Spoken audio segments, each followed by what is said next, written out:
Good morning, good afternoon, and good evening to all of you, of all the participant faculties, moderators, and the chairperson for having joined on this session. It is our constant endeavor on the part of Institute of Gastroenterology, Hepatobiliary and Pancreatic Sciences from Sir Gangaram Hospital to fish out the best what has been published in the recent literature in the field of gastroenterology and hepatology.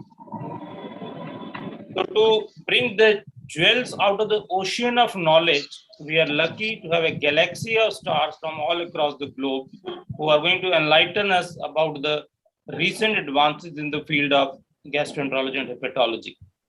Today, we have excellent topics on advances in liver diseases, something which is so relevant on day-to-day basis in patients who are practicing gastroenterology and hepatology as their field. So in lieu of the recent advances, what we have selected is we have had 5 topics today. We have management of refractory ascites, non-alcoholic steatohepatitis, management of alcoholic hepatitis, hepatitis B, and hepatocellular carcinoma. So what we have planned today is that we have the best of the speakers available in the world who are going to deliberate with us the nuances of management of the various topics which I have already mentioned, in addition to their clinical application based on the recent advances in the last few years. With that, I'll hand it over to Ashish to carry forward the proceedings. Yeah, thank you, Dr. Arora, for those introductory remarks. So we'll go on to the first session. The first session is recent advances in management of refractory. And I would like to invite the moderators of this session, Dr. Virender Singh, who's from Chandigarh, and Dr. Ajay Kumar Jain, who's from Indore, to take over the proceedings from here. Dr. Virender. Thank you, Dr. Anil. Thank you, Dr. Ashish. So, the first session on the refractory ascites, we have none other than Dr. Paolo Angeli. You could not have got any speaker better than Paolo. And I don't have to tell about Paolo Angeli. He has been working for so long in this field of ascites, HRS, ACLF, and infections. And he is now the editor of Journal of Hepatology. He remains quite busy. And let us listen from him the management, especially the recent advances in the management of refractory ascites. Our panelists, Dr. Jain will introduce you, the different panelists, before I invite Dr. Paolo for the presentation. Thank you, Professor Virender Singh. Thank you, Dr. Arora and Dr. Ashish Kumar, for giving us this opportunity. I have a privilege of inviting some of the eminent people who are working in this field, along with Professor Paolo, to enlighten us on refractory ascites. The panelist for this session is Professor Kashif Malik, who is the head of the Department of Gastroenterology and Hepatology from Sheikh Khalid bin Zayed Medical College, Dental College, Lahore. Professor Rakhi Maiwal, she is currently working as additional professor of hepatology, and she is head of the liver intensive care unit at Institute of Liver and Biliary Sciences. Professor Katie Shinoy, he is head of the Department of Gastroenterology and Hepatology at Sri Gokulam Medical College and Research Foundation, Trivandrum. Dr.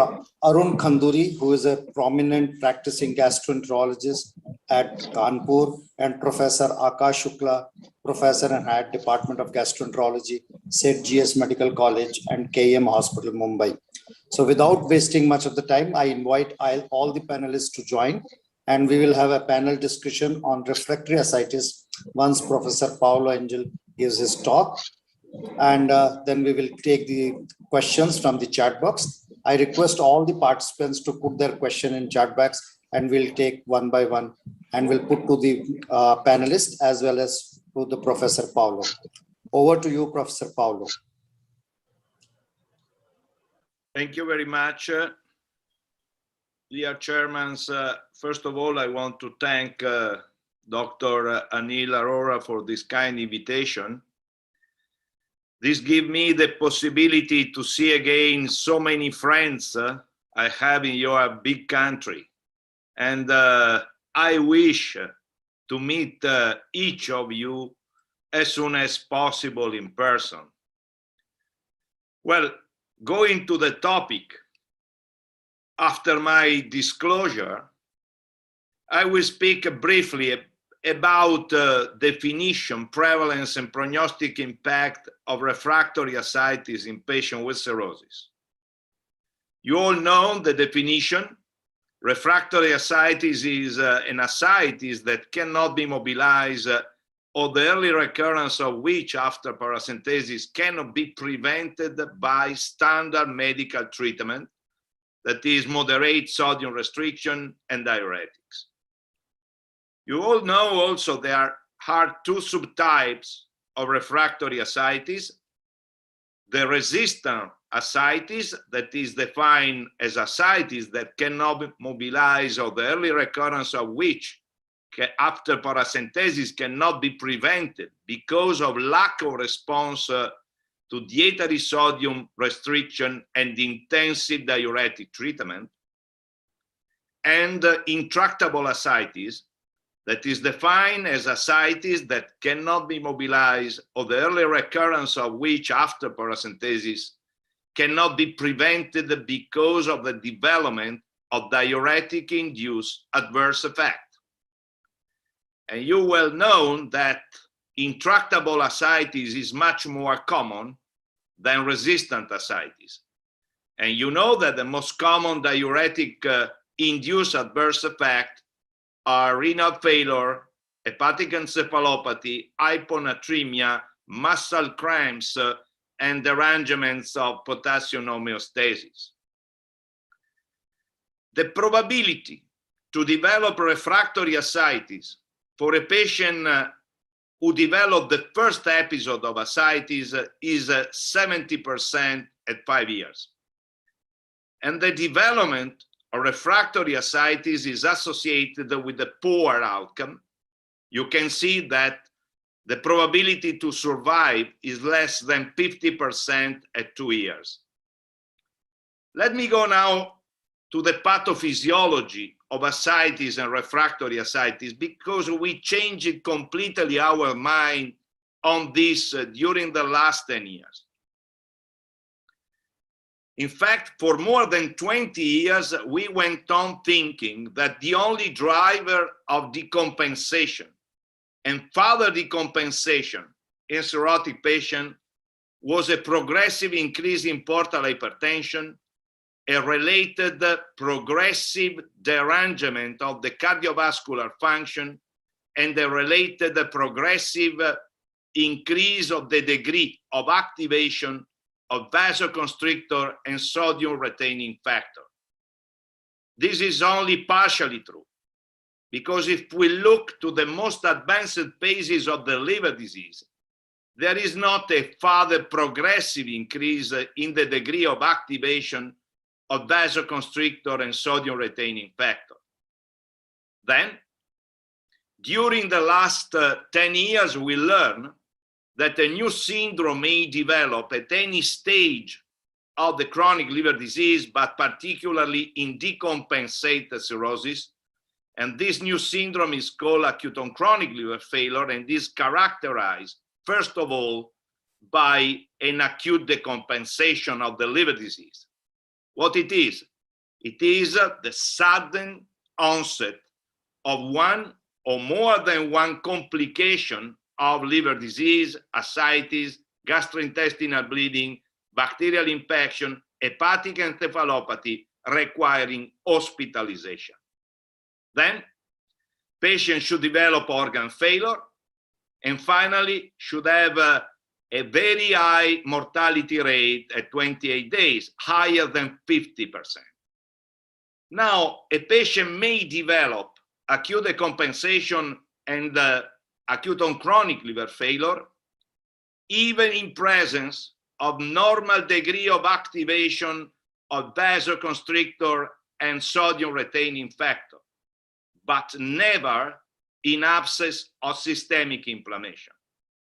So systemic inflammation be a second powerful driver of decompensation. Systemic inflammation is not only present in patients who develop ACLF, acute decompensation. Systemic inflammation is a very early event in the course of the liver disease, still present in patients with grade 1 ascites. I mean ascites that can be detected only by ultrasonography, and worsens thereafter in patients with grade 2 and 3 ascites, and overall in those with difficult to treat ascites, so patients with recurrent ascites and refractory ascites. Let me speak about a third potential driver of decompensation, oxidative stress. This is the molecule of albumin. In position 34, there is a residue of cysteine that is capable to bind ROS. In doing so, albumin is oxidized, either in a reversible form, human non-mercaptoalbumin 1, or non-reversible form, human non-mercaptoalbumin 2. And the sum of oxidized albumin is progressively increasing along the course of the liver disease. So a third potential driver of decompensation may be oxidative stress. So the problem is how to put together the progressive increase in portal pressure, systemic inflammation, and oxidative stress, of course, in a new theory.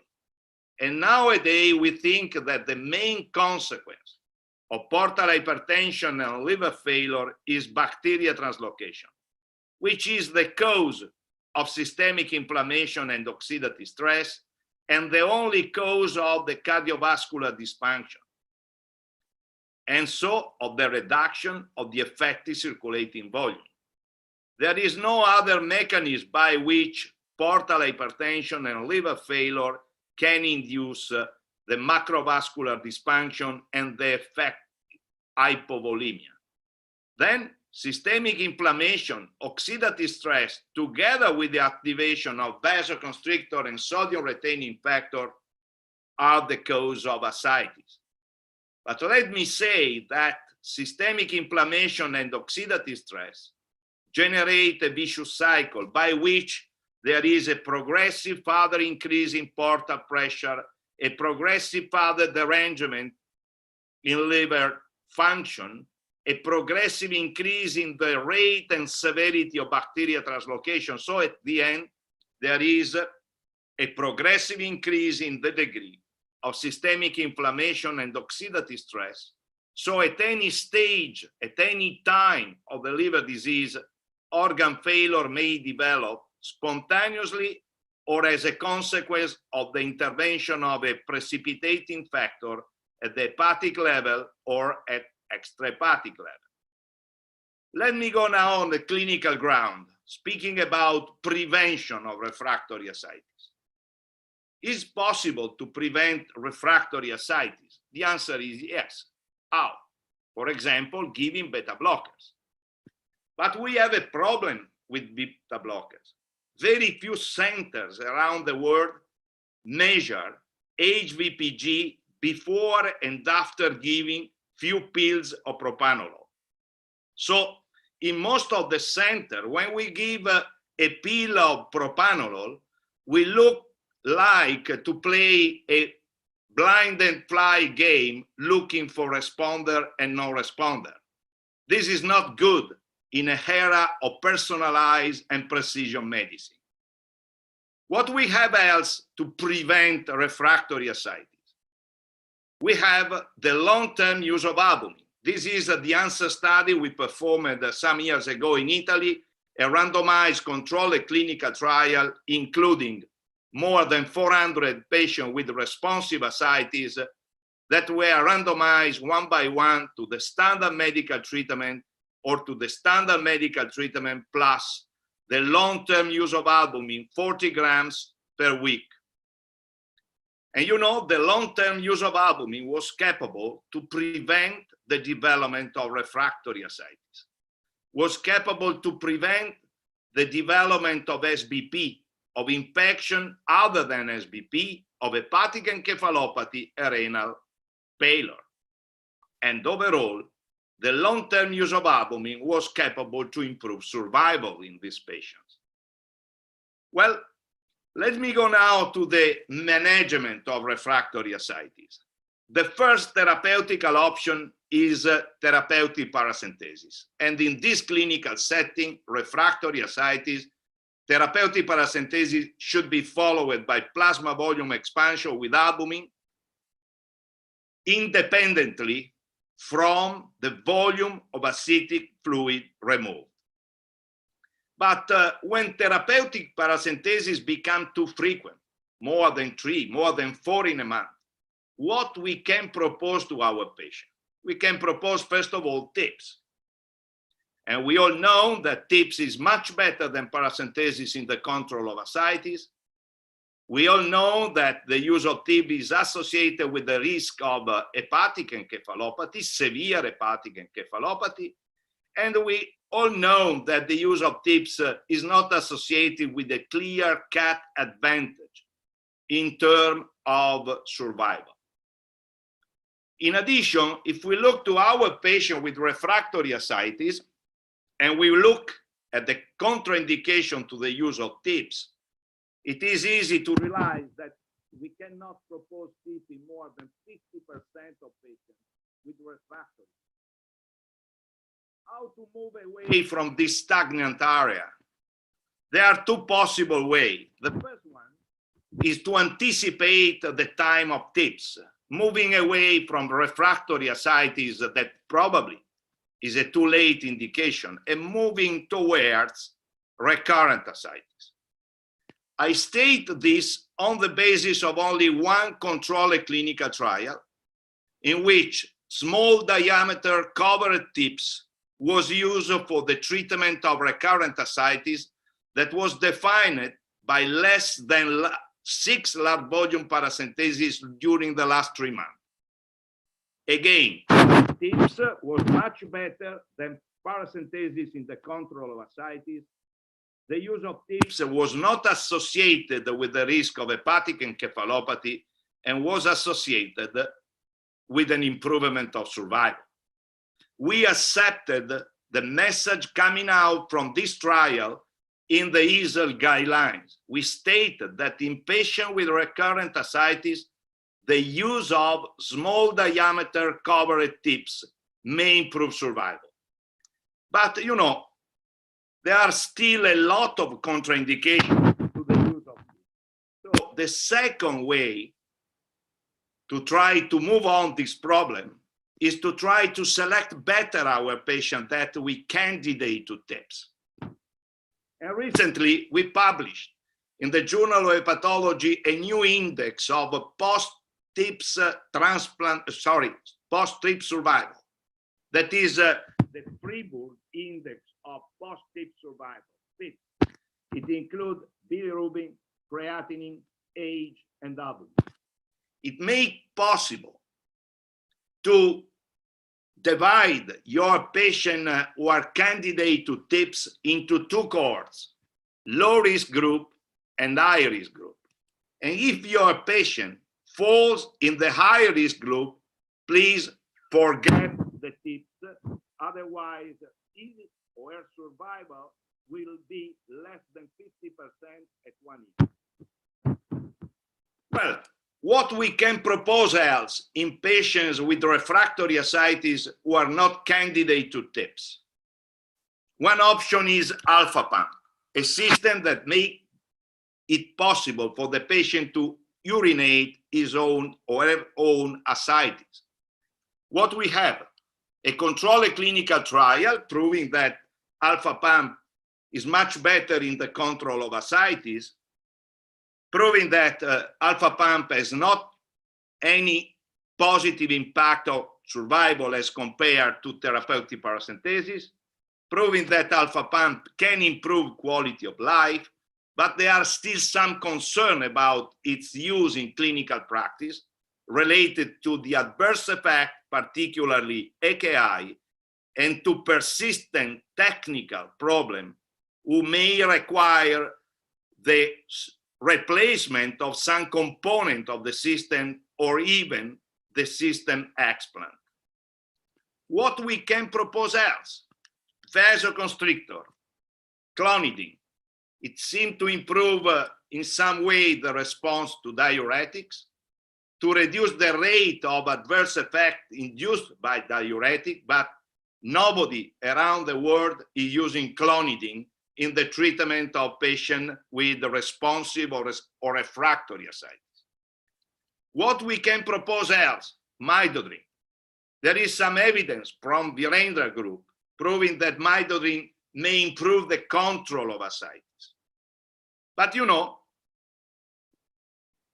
another possibility is to use together midodrine plus an aquaretic, tolvaptan, because they seem to act synergically in patients with refractory ascites, in spite of the fact that tolvaptan per se does not have any effect. When we wrote the guidelines, we thought that there was not enough evidence to suggest the use of midodrine and other vasoconstrictors as alpha pump in clinical practice. What was published thereafter the publication of the EASL guideline? Well, an analysis of all the trials using midodrine or clonidine, and there is some positive result in terms of less change in plasma renin activity after therapeutic paracentesis in patients with refractory or recurrent ascites.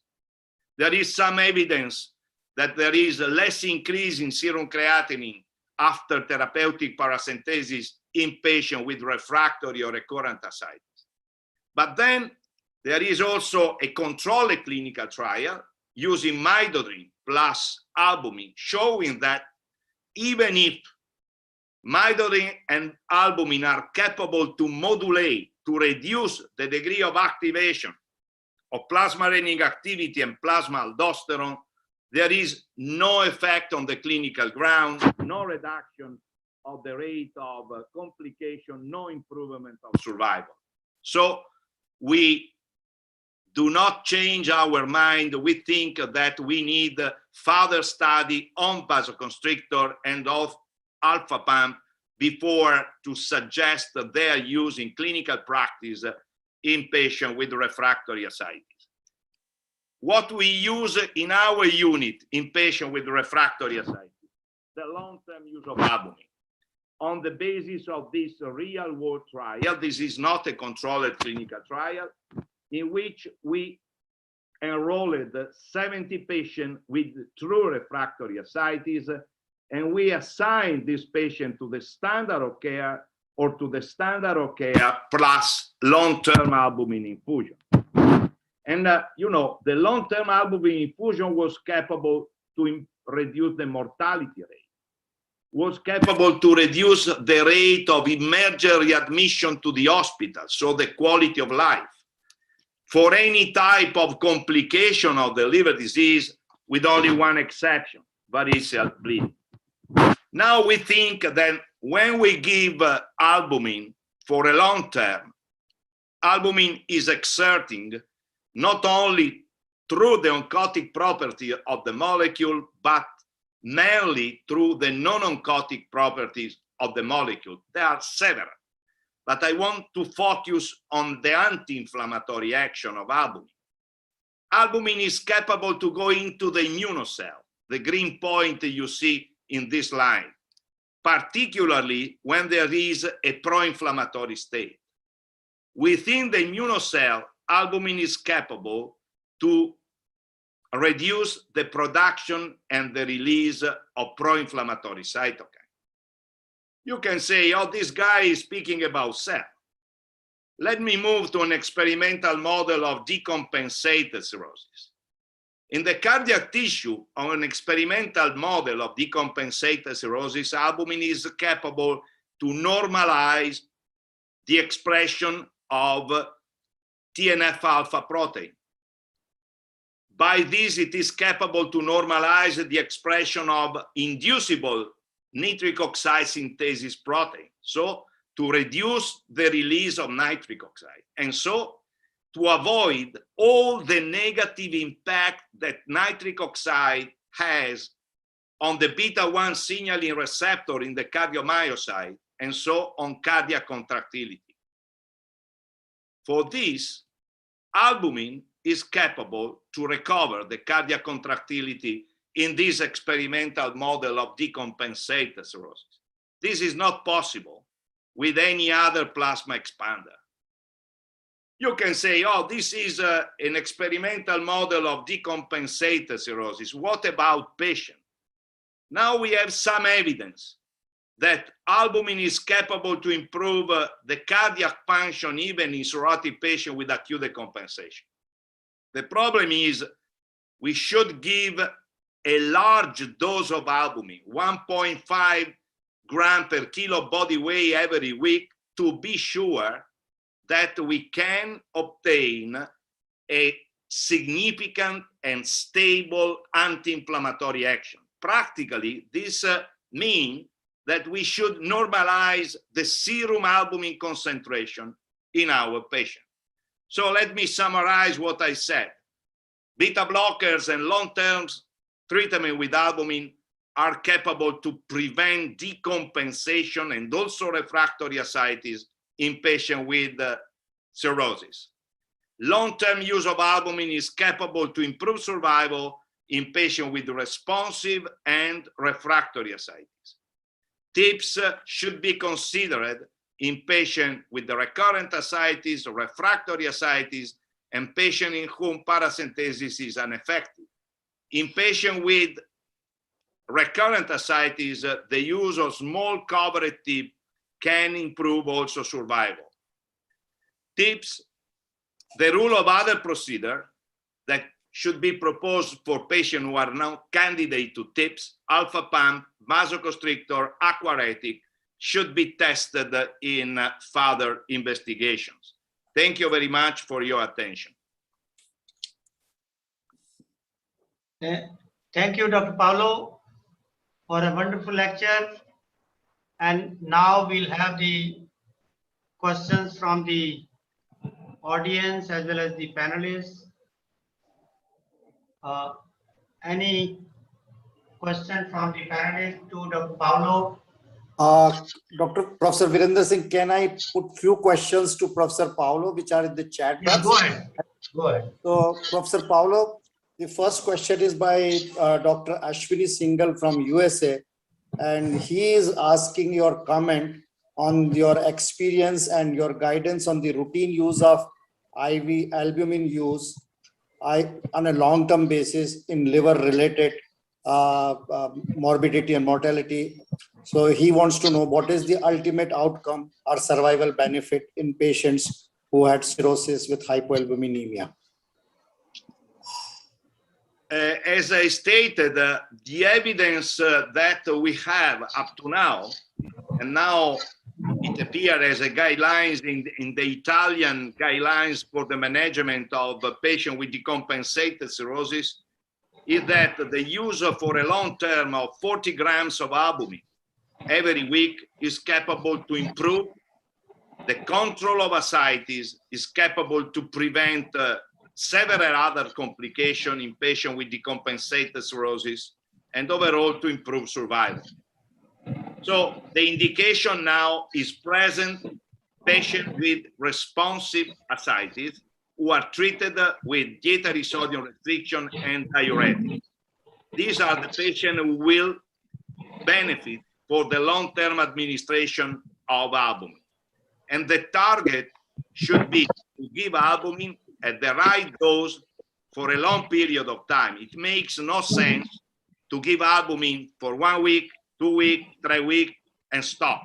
This makes no sense at all. There is no impact on clinical ground.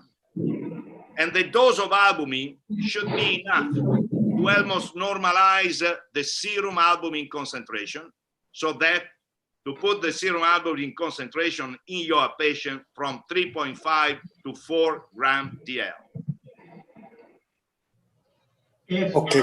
Paolo, if there is already a serum albumin of 3.5 and in that do we need to give the serum, albumin, or we just wait? Thank you for this question. You know, there is with albumin, we have two problems.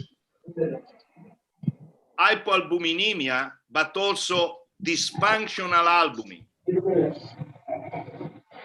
The right target in the future will be not normalize the serum concentration of total albumin, but the serum concentration of native, fully active albumin.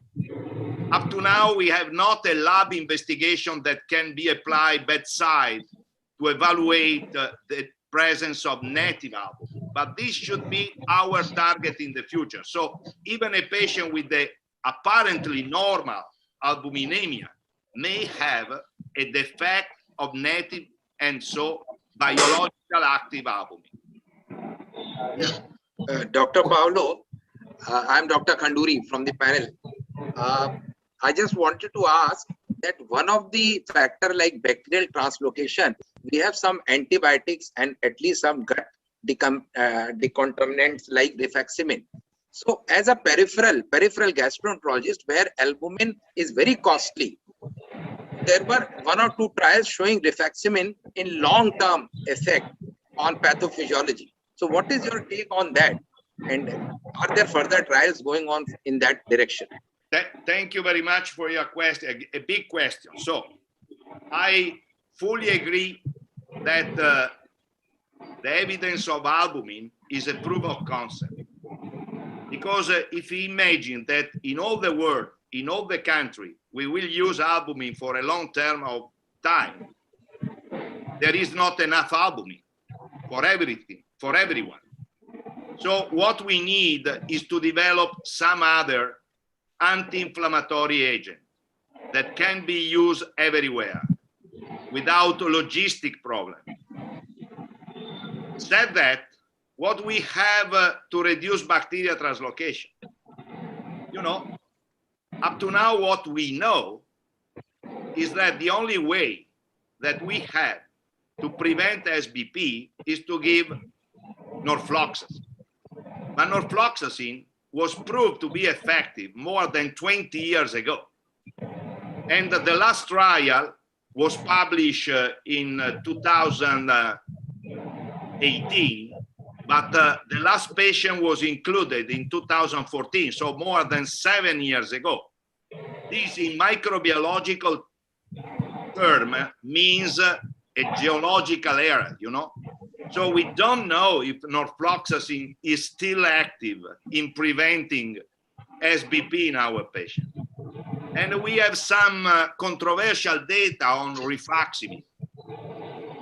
So we need some controlled clinical study. We are performing one, Libero, using the combination rifaximin statin in the prevention of decompensation in patients with cirrhosis. Thank you, sir. Thank you so much. Yeah. Okay, can I put some questions to the panelists? And the question to Dr. Rakhi Maiwal, doesn't beta blocker worsen the refractory ascites? And Professor Paolo was talking beta blockers in the prevention of refractory ascites. So what is your message on beta blockers in refractory ascites? You know, the concern about the use of beta blocker in patients who already have developed refractory ascites came from the father of the beta blockers. So it is a concern that we should consider it very seriously. Even here, we have not a controlled clinical trial. Okay. So what I suggest is the following. If the patient has refractory ascites and develop arterial hypotension, AKI, SBP, stop it immediately. You can try to reintroduce after the recovery of the patient, but if the patient does not tolerate beta blocker, stop the beta blocker forever. And of course, you should address the patient to bundle ligation for the prevention of arterial bleeding. Professor Paolo, another very important question. How do you monitor your patients of ascites who are on diuretics. So how often do you monitor their electrolytes, their creatinine? Are they just on a random basis? Yeah. Difficult question, but most of the diuretic adverse effect appears in the first 2 weeks after the start of diuretic treatment or after any increase of the dose of diuretics. So in this period, I suggest to monitor the lab every week. Okay. After 2 weeks, you can decide to monitor the lab every month. Okay. Dr. Malik here, I am the panelist. I have one question. In our resource-constrained countries, if we want to do the large volume paracentesis, and can we put an Devlin catheter for these patients as they put for the patients of cancer, they just put a catheter in and they are doing this paracentesis at home. So my question is from Dr. Pauli.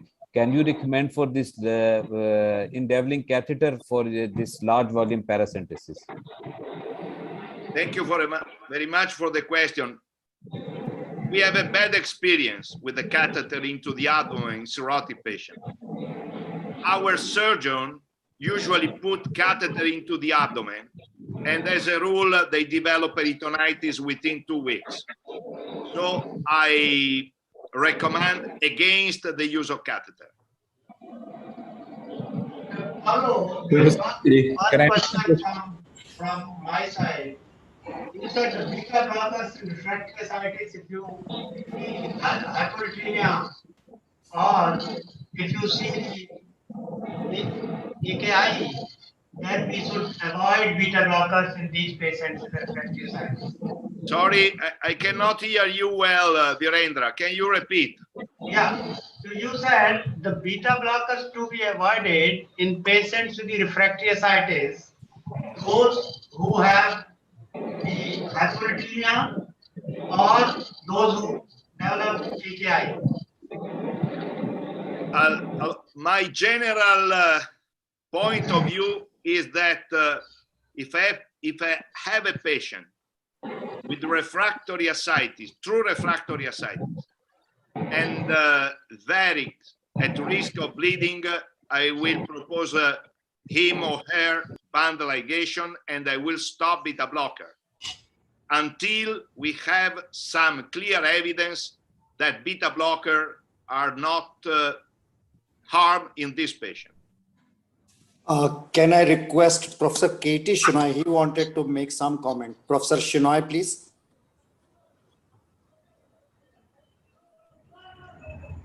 Professor Shenoy? You are muted, Dr. Shenoy. You unmute first. Okay. The long-term use of albumin, what do you think is the effect of etiology and the baseline CRP? We have no data on this. We have no data on CRP. And in the trial, I presented with a enrolled patient with all type of etiology. But we excluded those who were receiving DAAs or those who were receiving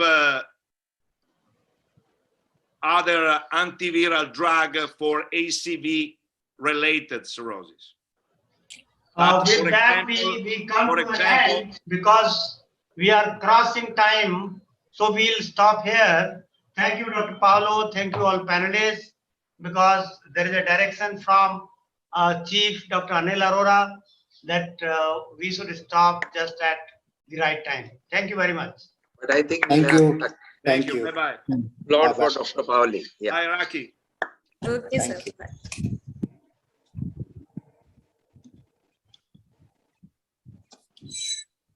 Thank you for this wonderful session on recent advances in management of refractory ascites. Now we move on to the next session. The session is current and future drug therapies for Nash. And for this, I would like to invite Professor S.P. Singh from SCB Medical College, Cuttack, and Dr. Ajay Duseja from PGI Chandigarh to take over and moderate the session and invite the speaker as well as the panelists, Dr. S.P. Singh and Dr. Duseja. Dr. Singh, you can go ahead, unmute yourself. Good evening, everyone. And thanks for the opportunity for this mega meeting, Dr. Arora, Dr. Ashish, and the team. Yeah, I thank the organizers for organizing such a wonderful meeting. And this is a very important session that is on Nash, management of Nash. To begin with, we'll have a lecture by Professor Mazen Nuruddin, and this will be followed by a panel discussion. And for the inaugural lecture on current and future drug therapy for Nash, we have a very, very eminent speaker, that is Professor Mazen Nuruddin, who is the founding director of the fatty liver program at the Cedar Sinai Medical Center. He doesn't need any introduction. This title itself says how much his commitment is there for this condition, NAFL, which is the #1 disease today in the world, liver disease in the world. So without much ado, his introduction would take another 5 minutes. I won't go into that. Needless to say, he has numerous presentations, publications on NAFL, and he's completely dedicated to NAFL research. Professor Nuruddin, please. Thank you very much, Professor Singh. Let me share my screen. I would like to thank Professor Arora for the kind invitation, and it's a true honor and privilege to be here among colleagues in India and the region from Asia. Actually, my last trip before COVID was to India before I returned to the United States. And then I recently got fortunate and traveled again, but I got stuck for a while, and it was nice to travel to India before I got stuck in the United States. Anyways, let's dig deep to Nash. It's a talk for 20 minutes, but usually for update on Nash therapies, you need 5 hours. So let me try to do that in 20 minutes. Buckle up, try to focus because there's a lot, but I'll try to sum it up in 20 minutes in a meaningful way. So current and future therapies for Nash. We'll start with weight loss. Most patients with non-alcoholic fatty liver disease and Nash are overweight. Nevertheless, some patients are lean Nash, especially in your region of the world. Even those, they can benefit from some weight loss. The rule of thumb that to have Nash resolution, you need about 7% of weight loss. To have fibrosis improvement, you need 10% of weight loss. The odds of success are on the low side, and that's why we always try to have additional pharmacological therapies. I always say the lean Nash are more difficult to treat because there is not much room for improvement because they're almost at their ideal weight. The type of food matters as well, and they have multiple studies on that. The US guidelines talk about the Mediterranean diet because multiple studies have been done about that diet. Coffee, as all know, is very helpful. We published data, Stephen Harrison published data on steatosis and fibrosis, and that coffee reversed that. What's hot and sexy right now is the low-carb diet as well as the intermittent fasting that our patients are following. In terms of the bad, Shira Sagi from Israel published data initially on the red meat and processed red meat. We collaborated with her, published this paper in Hepatology that red meat and processed red meat correlated with Nash cirrhosis, even chicken correlated with NAFLD. And it's probably due to the way like we raise our chicken and meat nowadays. Cholesterol correlated with NAFLD with cirrhosis and fiber were protective.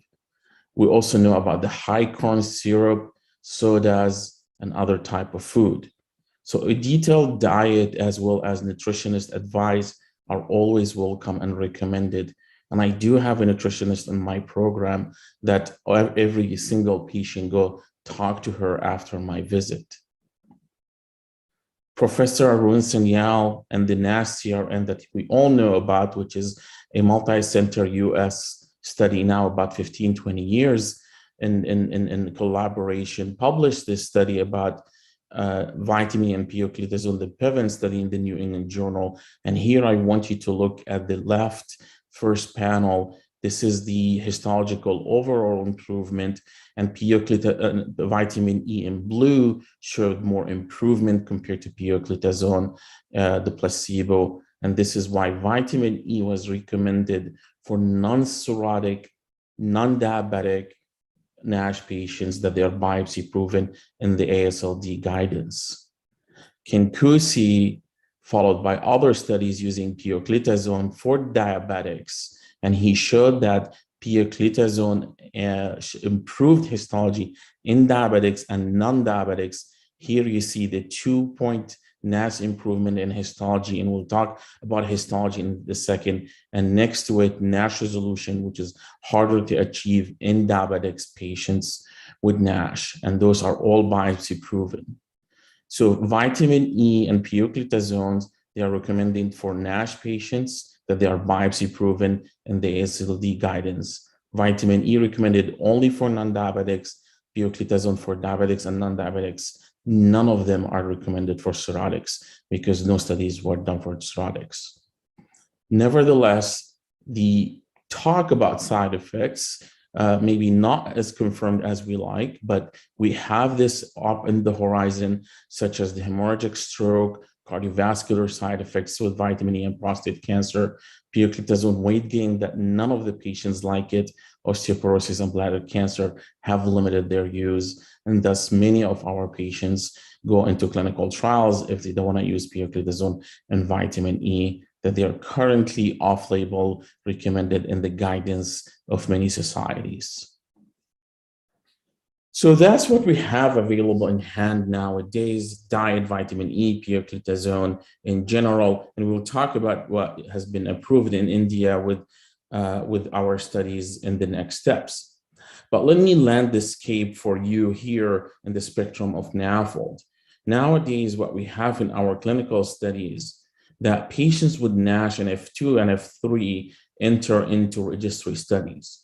The reason of choosing F2 and F3 is because F2 and F3 patients shows that F2 and higher are the patients prone to morbidity and mortalities.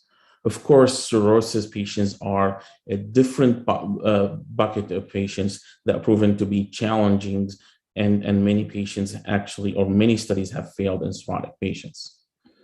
Also, let's establish the principle of phase 3 registry studies.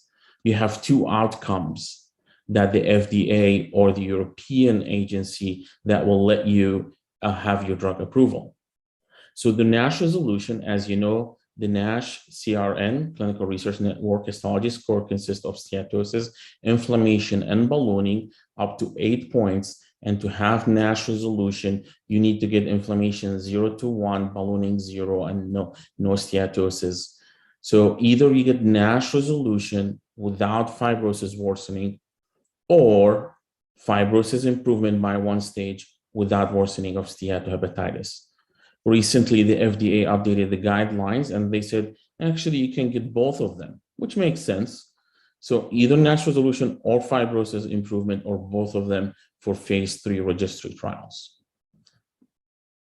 So this is a scheme of what the landscape looked like. Here you have drugs in this big balloon that target de novo lipogenesis, or the target lipotoxicity, inflammation, or target fibrosis. You have some drugs in the phase 3 and some in the phase 2, and that's what we're going to talk about.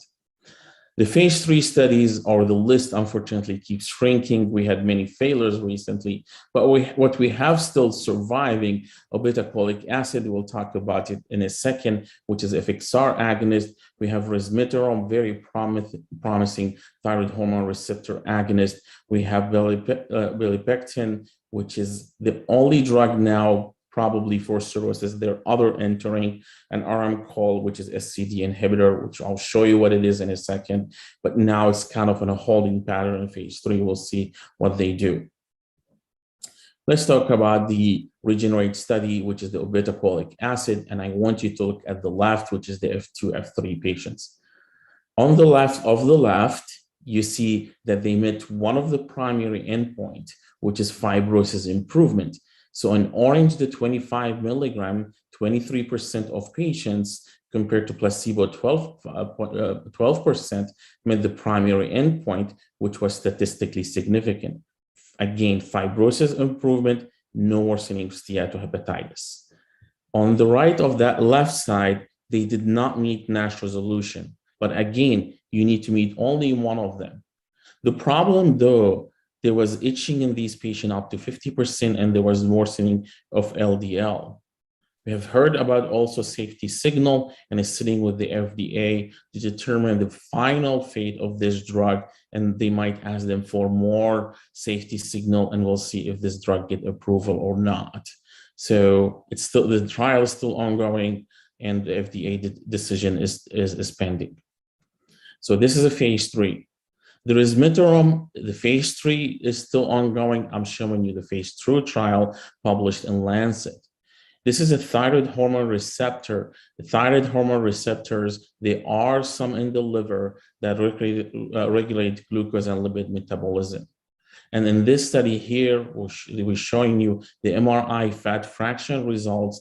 On the left, the relative reduction, excellent, as well on the right, the absolute reduction. What's important in that study, the phase 2 study, that you have the phase 3 ongoing, they had also histology. So they had 2-point reduction in Nash score that met statistical significance. They had Nash resolution, which is harder, also met statistical difference. Fibrosis was not statistically significant. Nevertheless, they had other fibrosis markers that met the statistical significance. So if this replicates in phase 3, we're in a good hand and we'll have fibrosis improvement. We'll have drug approval. This trial is expected to be approved or to be read in a year or two from now. Hopefully it'll be approved. Belapectin is a drug which is a galactin-3 inhibitor. The exact mechanism is not known. Professor Chalasani led this study that we were part of it. So this study was done on Nash cirrhotic patients. So this is one of very few studies done in Nash cirrhotics. It enrolled patients with portal hypertension, and there were 2 doses. The study did not meet its primary endpoint of changing portal pressures. However, in the 2 milligram dose, in a sub-analysis, in those that they did not have varices at baseline, again, did not have varices at baseline, they met the primary endpoint of changing portal pressure. And there was a very important finding that they did not develop varices. So the phase 2b/3 adaptive design that is ongoing now is looking into prevention of development of varices. So everyone with Nash cirrhotic enters without varices, and we have to prevent varices development. Very important study. Hopefully it'll pan out to help our patients. Moving on to phase 2, and there are so many of them. But let's again establish the principles. The outcomes, or the primary efficacy endpoints. MRI fat fraction, which measures fat or quantify fat in the liver, has turned to be one of the most attractive endpoints or the most used endpoints. And we usually look at this concept, more than 30% relative reduction.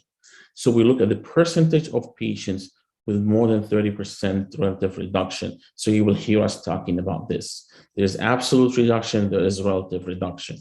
We also usually couple that with ALT reduction. As you know, more than 17 units drop has correlated with histological response in NASH patients. So it's helpful to see these endpoints along side to side in phase 2 proof of concept study, especially the early ones, 2A, in a drug that reduce fat. This is an American show with families fighting on a kingdom that they want to take over. And this is the concept of NASH drugs, who is going to take over first. But I think they all have to live together in a combination life. But those are the classes of the drugs. So let's talk about them. We're going to talk about the FGFs and the FXRs, and they work intimately in the intestines as well as the liver to regulate the FGF and FXRs receptors to regulate glucose and lipid metabolism in the liver. You probably heard the bad news about the NGM, which is aldafermin FGF19. They had multiple studies published in HEP, Lancet, great PDFF reduction, great single arm biopsy results, positive results, no placebo. But then they, in this study, which was 24-week studies, biopsy study, they had a primary endpoint of fibrosis improvement that they did not meet. Focus here, pay attention. What happened is, in their secondary endpoint, they met Nash resolution, which was statistically significant. So usually this Nash resolution is one of the primary endpoint. If you meet this or this, you get approval. They did not do that here, and the study was negative, unfortunately. And a lot of people said, why you don't continue? You have Nash resolution. But the company had other assets and other disease. And because they got scared of semaglutide that I will show you, their Nash resolution in a few slides, they said, we're not continuing, Nash resolution is not enough for us. So this got terminated. Refractory is FGF21. The study published in Nature Medicine, outstanding results. Look at the MRI PDFF absolute reduction and relative reduction. But what I want to point you to is the 30% reduction here in the table. Look at the various doses and look at the 70 milligram dose. More than 30% reduction, 100% of patients achieve that. More than 50% reduction, 93% of patients achieve that. More than 70% of patients, 80% of patients achieve that. This is unprecedented before, and we have not seen that before. They also had changes in fibrosis markers, which was very promising.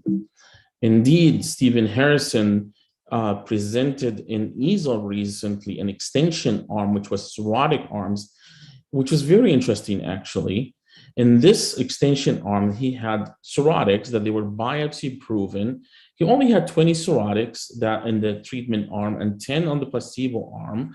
And what he showed is before and after therapy, that 33% of them had fibrosis improvement within short duration, which is 16 weeks, and they had Nash resolution, and the placebo had 0.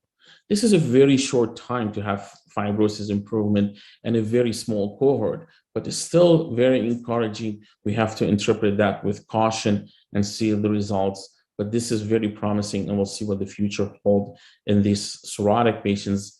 This is by Akiro, and they're going for cirrhotic cohort. We'll see what they do. BMS has FGF21. Professor Sanyal published this in the Lancet. This is their MRI PDFF data on the FGF. It's going to read on F3 and F4 patients soon, so we'll see the results on that as well. Moving on to the FXRs. This is Silofexor by Gilead. It's an okay drug. They use it in combination with the ACC inhibitor. We'll show you that in a second. But here, this is your 30% reduction. So in week 24, focus on the right, on the higher dose, up to 39% of patients achieved reduction on MRI PDFF.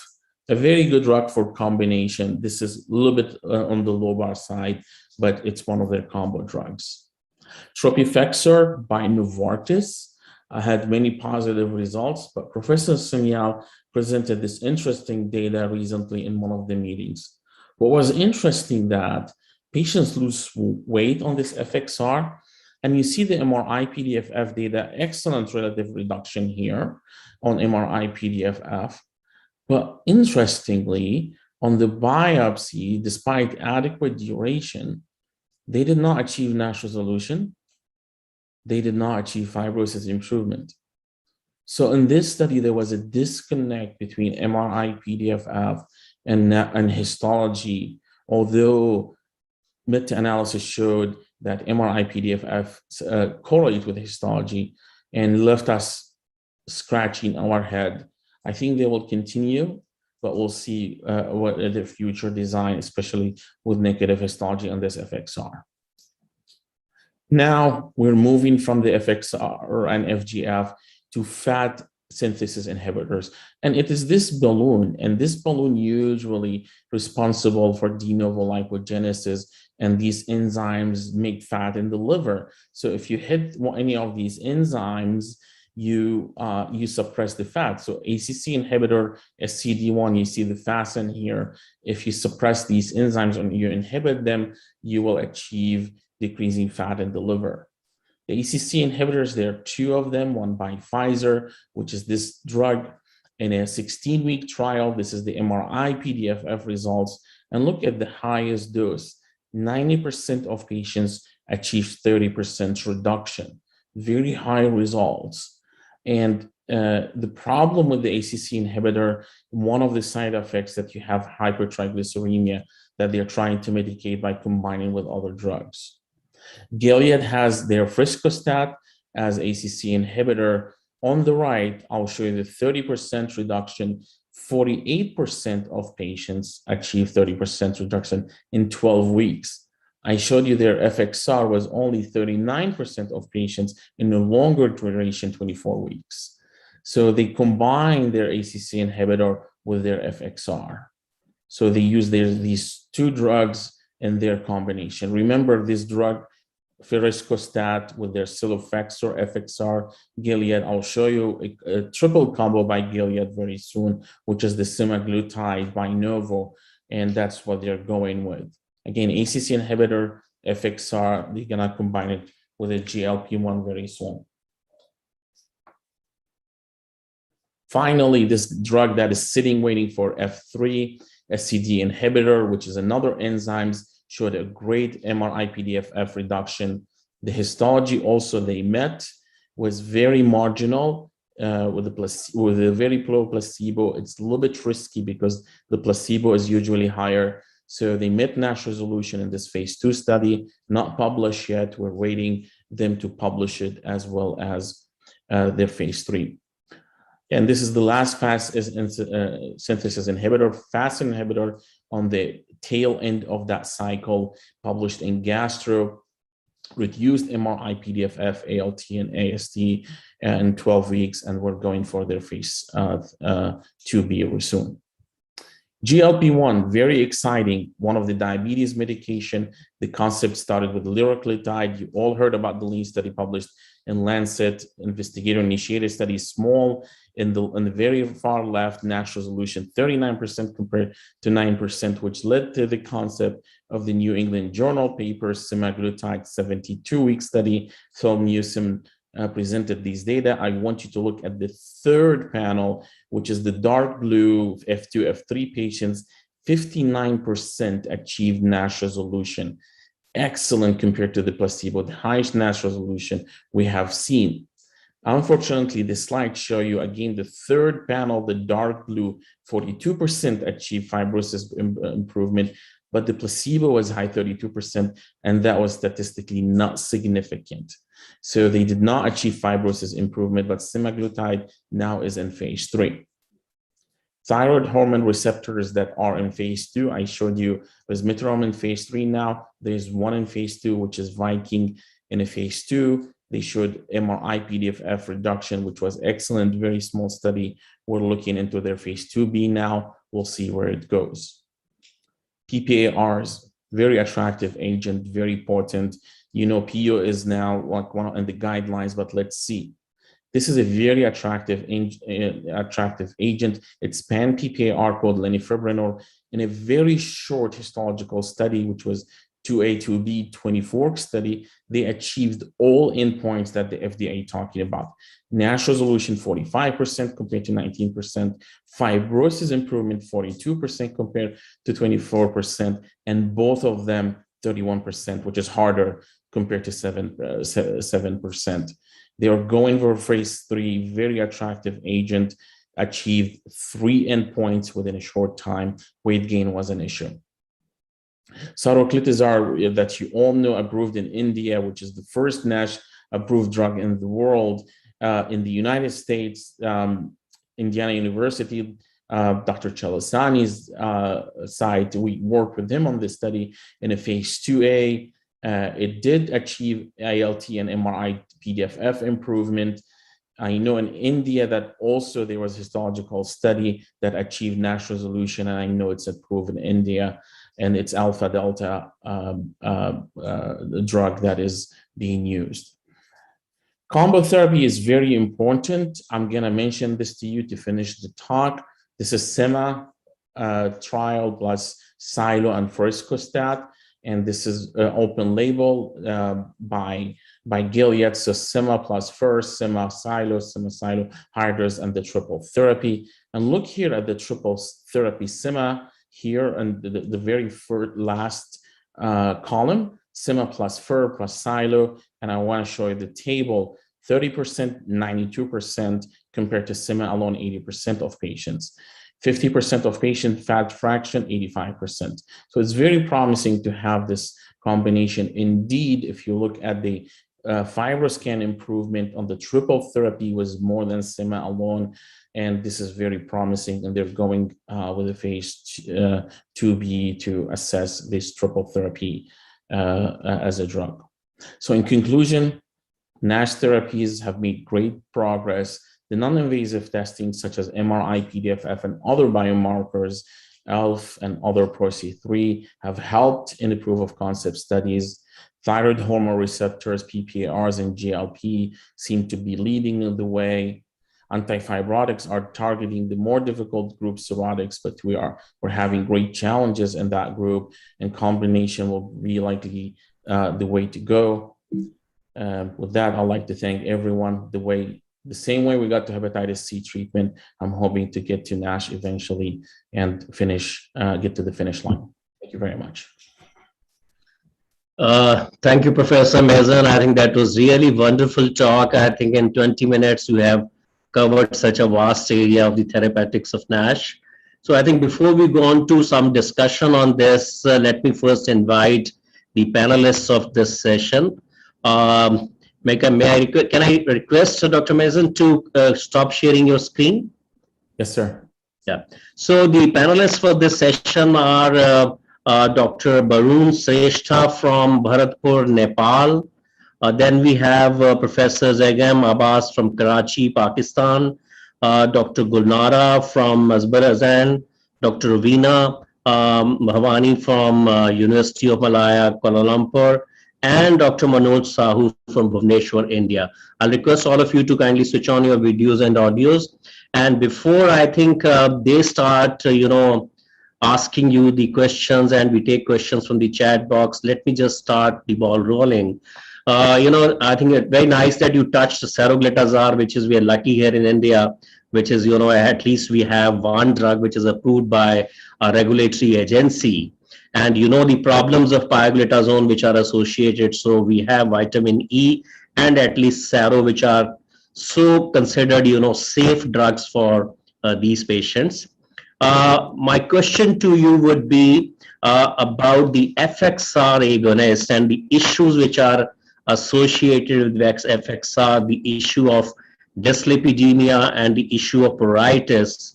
And that could be one of the reasons that it has still not been approved by FDA.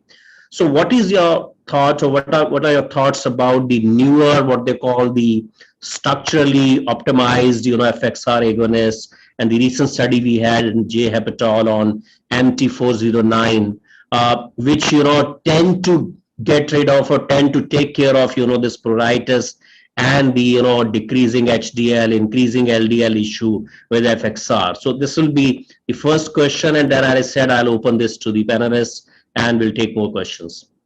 Yeah, you're right. The newer agents are thought to reduce the side effects. Unfortunately, we're still seeing a little bit itching, so it's not going away 100%.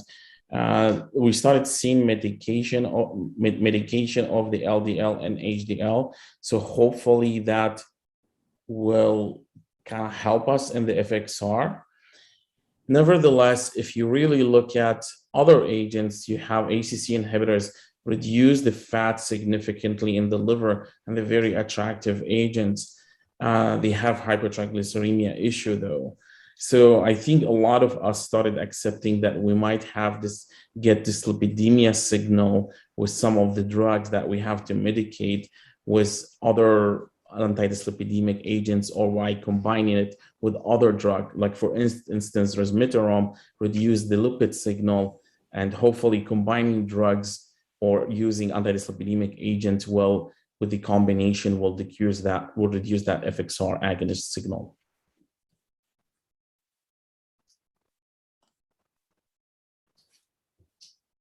May I ask a question, Professor Nuruddin? Yes, sir. Yes, nice presentation. Yes. Thank you very much.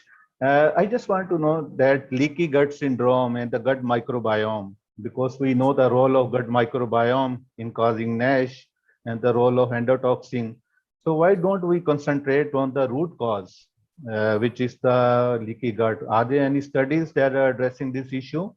And have they shown any improvement in the NASH score and histopathology and fibrosis? Yeah, so I would say in NASH, it's an infancy. In terms of, I would say the leaky gut and microbiome is very, very important in NASH. I won't say it's the root cause. I'll say it's one of the causes. NASH, as you know, is complex disease. There's genetic components that, you know, we did not talk about today because it's a therapeutic talk. There are lipid, there is food, nutrition, environment, and microbiome. There are studies that look at different microbiome in terms of NASH and disease severity, and those have been published. Recent data from the aldafermin, the NGM therapy showed changes in microbiome after therapy, and that was the first longitudinal study showing changes in microbiome composition after therapy. In terms of using microbiome itself, like fecal transplant and NASH and stuff like that, I think the studies have been small, negative, and shy. And I do agree with you that we need more of that. And this is a very important area and very important question. So we need to expand on that. Thank you. Ajay, can I ask a question? Yeah, please go ahead. Dr. Mazin, excellent presentation. My question is, you see, when you talk of treatment of non-alcoholic fatty liver disease, you exclude fat. You basically try to treat NASH, not the presence of fat in the liver. And when you're assessing the efficacy of the drugs, you are looking at MD-PDF, which is MRI-PDFF, which is practically looking at the fat. So why this dichotomy? It's pretty bewildering and exacerbating. You're looking only on fat when you do not even include it as an assessment criteria. Outstanding question. So for the sake of time, showing all these studies, I did not put the inclusion and exclusion criteria. So in phase 3 studies that we showed you, they do biopsy, they look at fat and NASH, and they include NASH and F2 and F3 usually. With the phase 2A, the inclusion criteria, usually they try to get NASH phenotype because they don't want to do biopsy. So they get the fat and they enrich their study with NASH phenotype like. So a lot of them will have elevated ALT, elevated FibroScan that resembles the NASH and F1 and F2 and F3 like patients, but without the biopsy. And it's thought that if we reduce the fat plus the inflammation on PDFF, you're likely reducing the NASH. That because MRI PDFF meta-analysis showed if we reduce it, it correlates with biopsy. But this is a very important point, and I can go to it into details because we still don't know if MRI PDFF correlates 100% with histology, and we had some failures in that space because of that. So that's an excellent point. But most of these phase 2As are NASH phenotype enriched like patients. Okay, any questions from the panelists before I take some questions from the chat box? Dr. Veena, Dr. Sahu. Okay. So let me ask you a question, Professor Mason. I think that the two questions from the chat box. One is about, people are asking about, the issue of liver biopsy in patients with fatty liver disease. Across the globe, and at least in our country, the acceptability for liver biopsy is, poor. So people are relying more and more on the non-invasive assessment. So what is your thinking about, using the pharmacological treatment and, following them up with the non-invasive assessment rather than, histology? That's the first question. I'm all up for that. You're talking to the right person. So everyone is absolutely right. So there is the inter and intra-observer variability. We recently did webinar in at the ASLD, Vlad Ratsu moderated, and we had 3 talks on that in particular. We're just trying to convince the FDA it's time to move away and from liver biopsy in phase 3 registry. However, it's a long road that the FDA wants us to take. I mean, they have a point. You have to show the correlation with outcomes, improvement, and all that. So there's regulatory pathway to move away with liver biopsy in phase 3 trials. What you and I and everyone on this panel do in real life, we actually don't do serial biopsies. We use our clinical sense between ALT and FibroScan and other biomarkers to follow these patients. So we're trying to tell them, it's like, now we have good, and this is a talk by itself, we have good evidence. And that's what we do in clinic every day. So let's try to move away from biopsies. So I hope that will be the future or the near future, but the regulators want to sit down and see the evidence and get convinced. See, the next question is about the length of using, these drugs as and when these are approved. So we have Saro in the country, and our practice, whenever we start using this, we give it for 1 year, and that is our histology-based study, which multi-center study, which we had done in India. But then as and when these drugs are approved, say in US by FDA, the other drugs, I mean, lifestyle interventions obviously would continue for lifelong. I mean, this is a lifestyle disease. But what do you think would be the appropriate length of using, these drugs? That's another question in the chat box here. Yeah, I mean, we still are shy talking about this. You have the advantage that it's approved in your country. I think the minimum, but we have discussed that in our forums and multiple conferences. I think the least we have to do is trials include F2 and F3 patients. So we have to move away from that phase, at least to F1, preferably to F0. If the enzymes normalize, that's even better. Then you continue lifestyle intervention for the rest of their life. Some people want to go all the way until inflammation and fats resolve. Some people want to go from F2, F3, F2 to F0, and then continue with a drug that is more metabolic. For instance, GLP-1s. Now, the problem with GLP-1s, the drugs are very expensive. Some are injectables. So we have to find a happy medium. But I will say the minimum, to me, if you ask me, I think we have to take the fibrosis down, normalize the ALT, and then continue lifestyle intervention. But that field has to be shaped once we have effective drugs that you do have already in your country. Thank you. So Dr. Veena, Dr. Sahu, any thoughts, or Dr. Shrestha, or I continue with some more questions? Ajay, can I ask a question? Yeah, please go ahead, Dr. Dr. Mazen, again, coming back to the basic question raised by Professor Zagam Abbas, what we are trying to do in treating NASH, and that is precisely the reason that till even after decades of looking for a therapy, we have found nothing, because we are missing the bus. We are trying to catch hold of the animal by the tail, missing the head and body. The problem lies at the level of intake of the food, at the level of the brain, gut hormones, which we are totally ignoring, and the GI tract. So by the time you have a problem landing in the liver in terms of NASH and the consequences of metabolic syndrome, we have already missed the bus. That is the reason we have nothing till date. So why not concentrate on, say, appetite suppressant, antigrelin, and that something like semaglutide? So why don't we concentrate on that rather than looking at the fag end of the problem? I mean, I agree. We just need more research and more people to explore the microbiome. It's not an easy, complex area. I'll give you an example. In alcohol, and Shwani is going to talk about this. One of the things that have been discovered, the fungal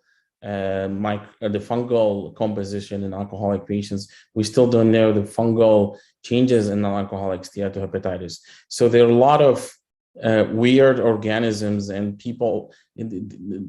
creatures that we don't know that happens in NASH. And I think we should go to one of these causes and explore them. Genetics, why some lean people get that, some people don't get that. I mean, genetic modifications is very important. We do have people that they are obese and they don't get NAFLD or NASH, and we have lean people that get NAFLD and NASH. So those are all genetics plus environment factor.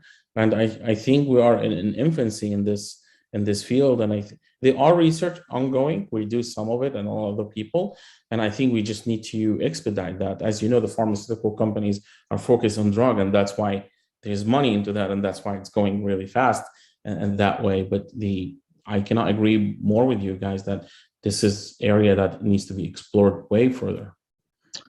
Okay, we have last 2 minutes to finish. Dr. Ravina, you want to say something? Yeah, please go ahead. Yes, Dr. Ajay. Thank you. Yeah, please. Yeah.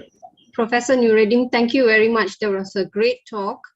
I would just like to comment that I feel that despite the emergence of encouraging data on new therapies in NASH, I still think that exercise and dietary modification, emphasis on calorie and carbohydrate restriction should definitely go hand in hand. But do you think that these medical therapies may be far superior than lifestyle changes? Do you think it can work without lifestyle changes? I think they will work without lifestyle changes. I think they will fail without lifestyle changes eventually. So that goes back to the question that when do you stop them? If you stop them and the patient doesn't continue lifestyle changes, he will go back to NASH and fibrosis. I 100% agree with you that all patients have to go to lifestyle changes and exercise and add the medications to that. The very first slide I showed you, to get fibrosis improvement, you need 10%. In the Romero-Gomez gastroenterology paper, only 10% of patients were able to get to that level. So I always look at it from the standpoint is if I have F3 patients, about 20% of them get to cirrhosis. That's the data within 2.5 years, and only 10% can lose weight. I don't want to just count on weight loss and exercise. It's essential. It's the backbone, but I don't want to count on 90% failure. So if I have a drug that can help me, I will fill my patient's ear with the weight loss and exercise, but add something to it if I can. But the principle, I 100% agree with you. Yeah, Dr. Sahu, you want to say something?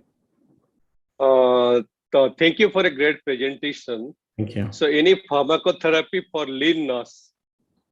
So any expected pharmacotherapy, any drug trial for lean NASH, management of lean NASH?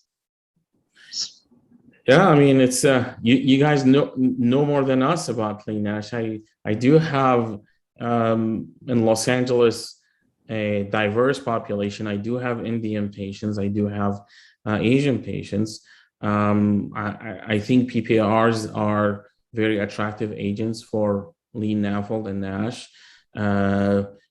I'll give you an example, like GLP-1s, when they came out, and I said, if patients lose weight on GLP-1s, what you're gonna do for the lean NAFLD and NASH? So they were not so attractive for me. So drugs like PPARs are very attractive for lean NAFLD and NASH, and that's why you have saroglitazar approved in your country.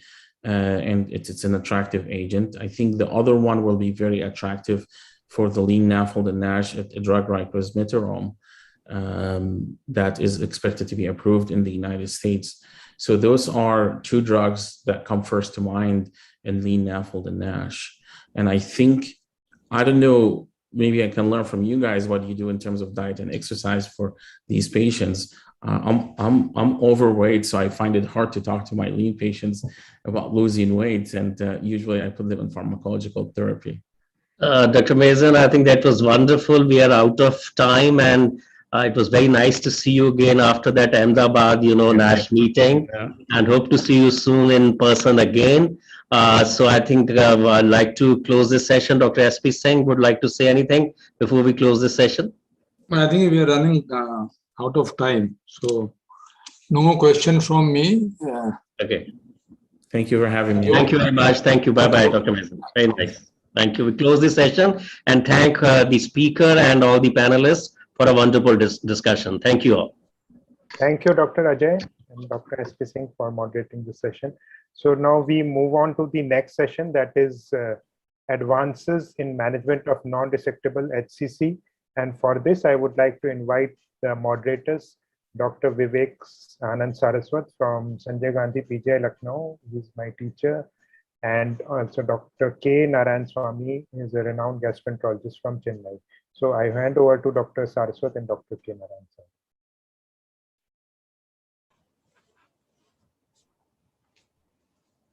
Thank you very much, Ashish. Good evening to everyone, and welcome to the third session in what has been so far a scintillating evening. Must compliment the organizing team. Anil and Ashish have done a great job in choosing relevant and important topics, as well as some excellent speakers. So now in this sequence, the third topic is just as important as refractory ascites and NASH, although we may be not encountering it as commonly. And this is advances in the management of non-resectable hepatocellular carcinoma.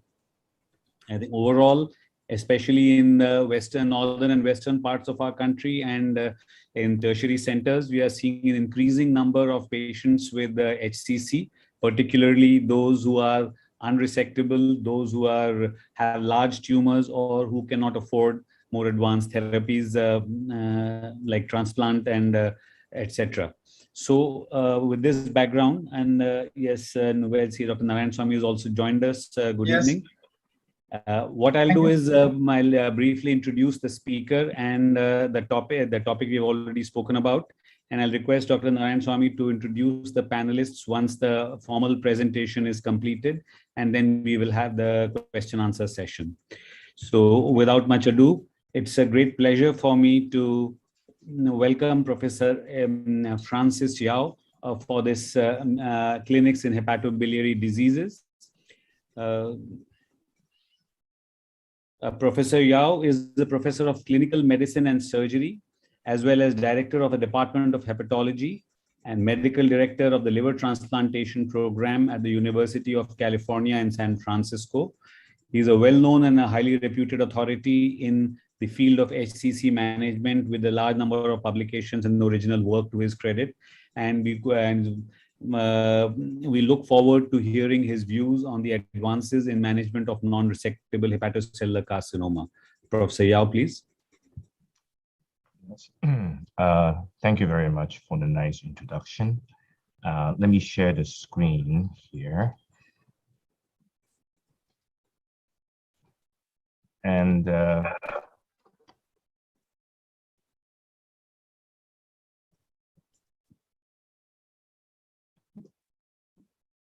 yeah, okay, thank you very much. I'd like to thank Dr. Aurora and the organizers for this very kind invitation. I'm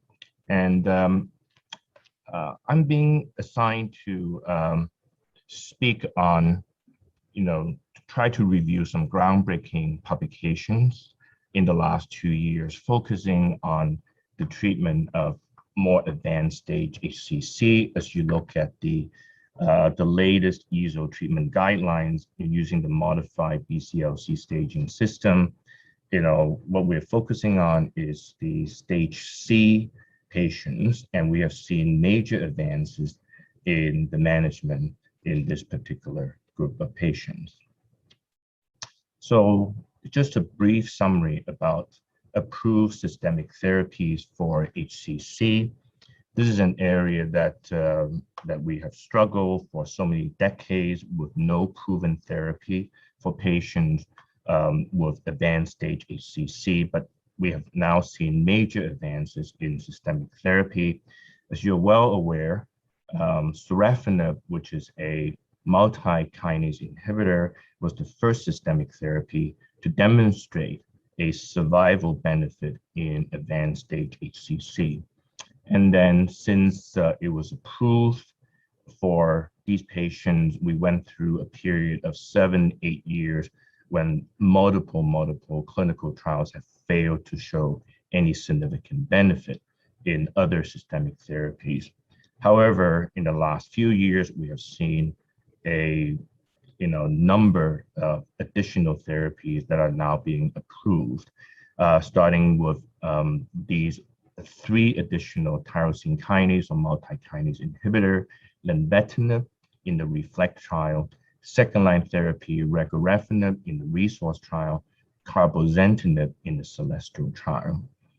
At the same time, very promising data on immune checkpoint inhibitors have really emerged and quickly shifted the direction of our research to immunotherapy. Nivolumab, which is a PD-1 inhibitor, and also pembrolizumab, another PD-1 inhibitor, have received accelerated approval in the US for HCC after only phase 1 and phase 2 trials. Ramucirumab, I believe, is approved also in India, is a monoclonal antibody against VEGFR2, published in this study, the REACH2 trial, and is approved for a second-line therapy in the subgroup with alpha-fetoprotein at least 400. More recently, we see combination therapy, revolutionize our approach to patients with advanced stage HCC. Combination of atezolizumab and bevacizumab in the IMbrave study is now becoming a new benchmark of systemic therapy. Another combination, nivolumab and ipilimumab in the CheckMate 40 study, has also been approved in the US as second-line therapy.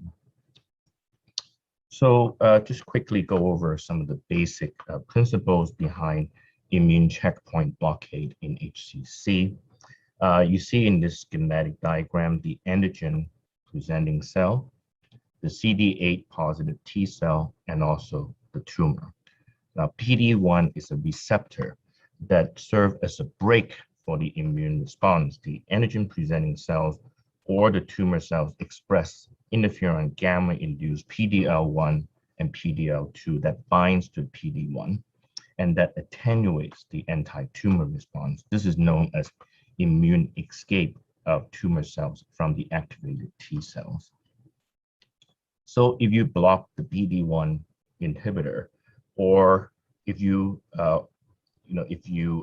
also block the PDL1 or PDL2 or CTL4, you basically remove the brake on this immune system and restore the ability of T cells to attack the tumor cell by releasing molecules such as perforin, genzyme, interferon gamma, and other cytokines. So that's the principle behind immune checkpoint therapy. As I mentioned, combination therapy has revolutionized the approach to treating HCC. The first combination therapy approved in the US is atezolizumab, which is an anti-PD-L1 inhibitor, and bevacizumab, which is a monoclonal antibody against VEGF in the IMbrave study. I will also talk about the other combination therapy, nivolumab plus ipilimumab, the CTL4 inhibitor in the CheckMate 40 study. And finally, I will touch on very recently published study involving sintilimab, which is anti-PD-1 inhibitor, with a compound very similar to bevacizumab in the Orient 32 trial. So this is the first study, the IMbrave study, atezolizumab, published by Dr. Richard Finn and his colleagues in the New England Journal of Medicine last year. So this is a phase 3 randomized control trial comparing atezolizumab with sorafenib. The key eligibility criteria include locally advanced or metastatic unresectable HCC, patients who had no prior systemic therapy, good functional status, ECOG 0 or 1. So a total of 501 patients were randomized 2-to-1 ratio to atezolizumab 1200 milligrams and bevacizumab, which is weight-based 15 milligrams per kilogram, given IV every 3 weeks versus sorafenib 400 milligrams twice a day. The primary endpoints are overall survival or progression-free survival. They use the RECIST version 1.1 with independent review facility. Secondary endpoints, there are many of those, but the key one is the ongoing or overall objective response, using both the RECIST 1.1 and also the HCC modified RECIST criteria. So the primary endpoints are overall patient survival and also progression-free survival. So you can see in terms of overall survival, the atezolizumab group performed significantly better with an overall survival 85% at 6 months versus 72% at 6 months in the sorafenib group. So the difference was statistically significant. In terms of progression-free survival, you can see that the median progression-free survival also significantly longer at 6.8 months in the atezolizumab group versus 4.3 months in the sorafenib group.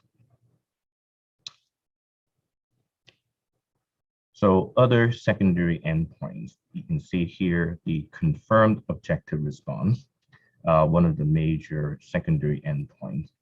The overall confirmed objective response was 27% in the atezolizumab group versus 12% in the sorafenib group. Now, this 27% overall confirmed objective response is the highest reported rate in all phase 3 trials for HCC to date. And other secondary endpoints, the atezolizumab group also had a significantly higher disease control rate and ongoing objective response at the time of the data cutoff. So these endpoints, clearly show that atezolizumab significantly outperforms sorafenib. In terms of adverse events, so first looking at severe adverse events, we call it grade 3 or 4, similar rates between the two groups. I'd like to draw your attention to grade 5 event, which means fatal adverse events that resulted in death in about 5% in the atezolizumab group. And so some of the causes include GI hemorrhage, esophageal variceal bleeding, and subarachnoid hemorrhage. So bleeding is an important consideration. So it's well known that VEGF inhibitors can be associated with increased risk of bleeding. The reason for this is not entirely clear, but it's possible, possibly because of alterations in the endothelial function. So these observations highlight the importance of assessing and also minimizing the risk of bleeding in these patients, such as including endoscopy in your assessment, treating the varices prior to initiating the combination therapy. You can also see that a slightly higher percentage of patients receiving atezolizumab had serious adverse events or SAE, or required discontinuation of therapy. So this combination therapy is not without risks. Now, another important consideration is that atezolizumab delayed the time to deterioration of patient-reported quality of life compared to sorafenib. You can see the difference, 3.6 months in the sorafenib group versus over 11 months for the atezolizumab group. So some of the key points that's relevant to clinical practice, the Atezo-Bev combination is now becoming the new benchmark for first-line therapy for unresectable or advanced HCC in patients with good liver function or Charles A cirrhosis, have good functional status. This is presented in the very recently published ESO position paper by Professor Bruch in the Journal of Hepatology. A more practical issue here is that before you start Atezo-Bev, it's important for us to realize that we should perform upper endoscopy within 6 months to exclude high risk of bleeding and treating varices if they have significant problems there, and obliterating prior to initiation of therapy. If Atezo-Bev is not available or patients could not tolerate this combination, then Letinib, Sorafenib, they are alternative first-line therapy options.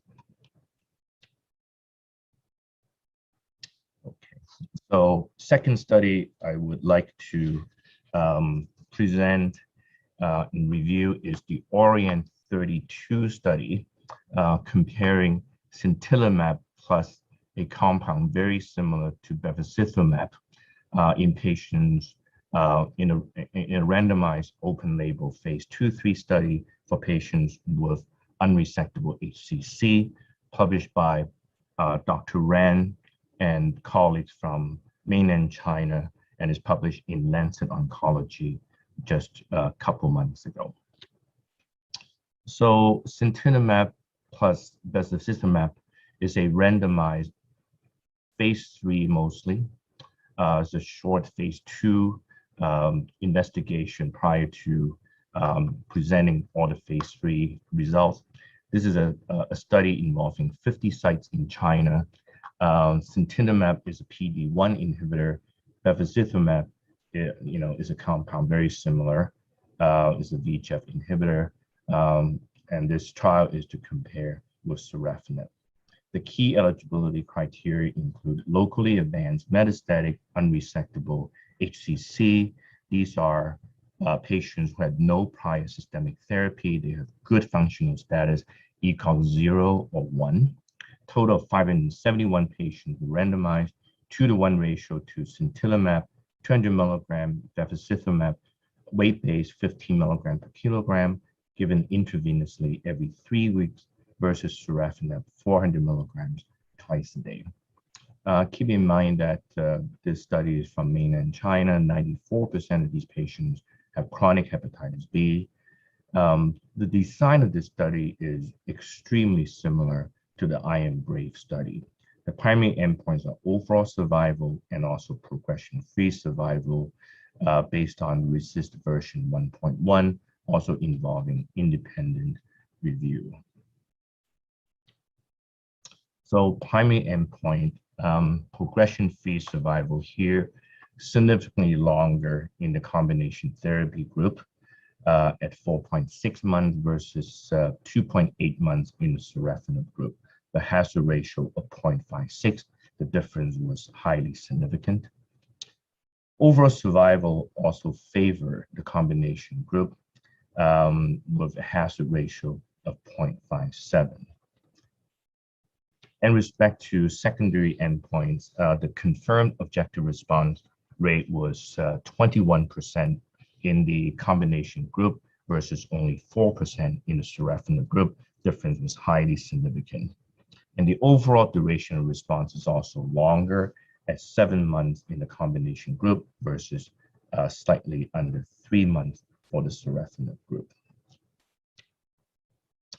So moving on to discuss about second-line therapy, this is definitely a very important topic. As you know, many patients already been treated with sorafenib.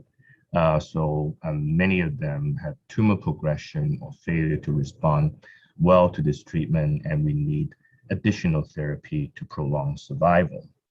As already mentioned, a number of anti-angiogenic treatments have been approved as second-line therapy based on very high level 1 evidence, including the TKIs, regorafenib and cabozantinib. Now, ramucirumab is a monoclonal antibody targeting VEGFR2, and that has also been approved in the second-line therapy for HCC after sorafenib for those with high AFP of at least 400. Now, a number of immune checkpoint inhibitors have received accelerated approval in the US based on more preliminary data in phase 1 and 2 studies. They include levodopa, pembrolizumab, and also combination of nivo and ipi.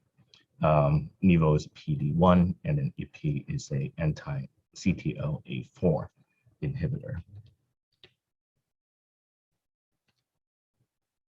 So I'm going to focus on talking about the immune checkpoint inhibitors and also ramucirumab. So this is the REACH2 trial using ramucirumab after sorafenib, published by Dr. Andrew Xu and colleagues in Lancet Oncology about 2 years ago. So this is a phase 3 randomized control trial comparing ramucirumab versus placebo in patients who were previously treated with sorafenib. Now, this is the REACH2 trial. The first study, prior study, showed that the greatest benefit of ramucirumab was those with AFP that's high, at least 400. So in REACH2, the key eligibility criteria include baseline AFP at least 400, BCLC-B or C, good liver function, Child-Pugh A, patient with good functional status ECOG 0 and 1, and who had received prior sorafenib. So a total of 292 patients were randomized 2-to-1 ratio to ramucirumab 8 milligrams per kilogram every 2 weeks versus placebo. And the primary endpoint is overall survival. Secondary endpoints include progression-free survival, time to progression, and also objective response rate. So they observed a statistically significant survival benefit with ramucirumab based on a median overall survival 8.5 months in the treatment group versus 7.3 months in the placebo arm. So the difference is 1.2 months. The hazard ratio is 0.71. Looks like there's also a benefit of ramucirumab in terms of progression-free survival compared to placebo with a hazard ratio of 0.45. The next study I'd like to review is the Keynote 240 study evaluating pembrolizumab as second-line therapy, published by Richard Finn and colleagues in Journal of Clinical Oncology last year. So the Keynote 240 trial is a phase 3 randomized controlled trial comparing pembrolizumab versus placebo in patients who had progression after sorafenib or intolerance to sorafenib. The key eligibility criteria include failed sorafenib, progression or intolerance, BCLC-B or C not amendable or refractory to local regional therapy, and patients with good functional status, ECOG 0 or 1. Total of 413 patients were randomly assigned 2-to-1 to pembrolizumab, 200 milligrams every 3 weeks versus placebo, each in combination with best supportive care. The primary endpoints are overall survival, progression-free survival based on RECIST version 1.1 with blinded independent central review. So all these studies are very carefully and well designed. So I would like to mention that this study has a pre-specified p-value of 0.0174 that's required for statistical significance in overall survival. With that in mind, the survival difference with pembrolizumab, the median survival of 13.9 months versus 10.6 months, fell just short of this requirement with a p-value of 0.0238. So just above this requirement to determine statistical significance. Now, pembrolizumab did confer a significant benefit in terms of progression-free survival, 19% versus 7% at 1 year, a p-value of 0.002. And the objective response rate was significantly higher also in the pembrolizumab group, 18.3% versus 4.4% in the placebo group. So the next study I'd like to review is the Checkmate 040 randomized controlled trial evaluating the safety of nivolumab plus ipilimumab, published by Thomas Yao and colleagues in JAMA Oncology this year. So this is a summary of the study design, including patients who progressed after sorafenib or were intolerant to sorafenib. So patients were randomized into 3 arms with different dose and frequency of nivolumab and ipilimumab. So arm A, nivo 1 milligram per kilogram, ipi 3 milligram per kilogram every 3 weeks, 4 doses, followed by nivo 240 milligrams every 2 weeks. Arm B, nivo 3 per kilogram, ipi 1 per kilogram every 3 weeks, 4 doses, followed by nivolumab 240 milligrams every 2 weeks. Arm C, nivolumab 3 per kilogram, ipilimumab 1 per kilogram every 6 weeks. And treatment was continued until disease progression or unacceptable toxicity. As you can see that patients in arm A had the highest median overall survival, 23 months, compared to 13 months in the other 2 groups. So treatment-related adverse is very interesting here, that treatment-related severe adverse events, grade 3 or 4 was significantly higher in arm A compared to the other 2 arms. More than half of the patients in arm A require steroids for toxicity, including hepatitis. So the interesting observation in this and other studies on immune checkpoint inhibitor is that the greater drug toxicity seem to correlate with better response rate. On the basis of this study, this combination therapy with the dosing regimen of arm A received accelerated approval in the US.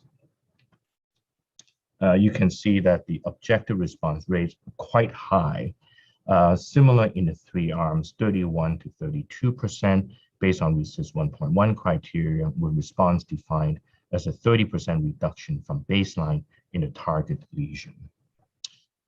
So just a couple quick points here. We are now aware of the results of the Checkmate 459 trial, which is a phase 3 trial comparing levodopa with sorafenib that was not yet fully published. And the study actually failed to demonstrate a significantly better overall survival with nivolumab versus sorafenib. So the study was not designed as a non-inferiority trial. So nivolumab does not meet the requirement to be considered first-line therapy based on the results of this study. This is an important consideration that, all the studies, all the treatments that we discussed so far are really focused on patients with well-compensated or Child A cirrhosis, and the options are much more limited in patients with decompensated cirrhosis. Nevertheless, levodopa can be used in patients with mildly decompensated cirrhosis or Child B. This is an abstract presented by Professor Kudo and colleagues from the Checkmate 040 trial. 49 patients, Child B cirrhosis, about either Child B7 or B8. About half of these patients were sorafenib naive, and then the other half had either progression or intolerance to sorafenib. And they excluded patients who had active encephalopathy within 6 months or ascites requiring paracentesis within 3 months. And the results here show that the safety profile of levodopa in patients with Child B class cirrhosis is very similar to Child A. Grade 3 to 4 treatment-related adverse events only observed in about 6%. Objective response rate somewhat similar, 10%, median duration response about 10 months, disease control rate of 55%. So it looks like levodopa is, can be used. It's safe and similar efficacy in patients with mildly decompensated cirrhosis.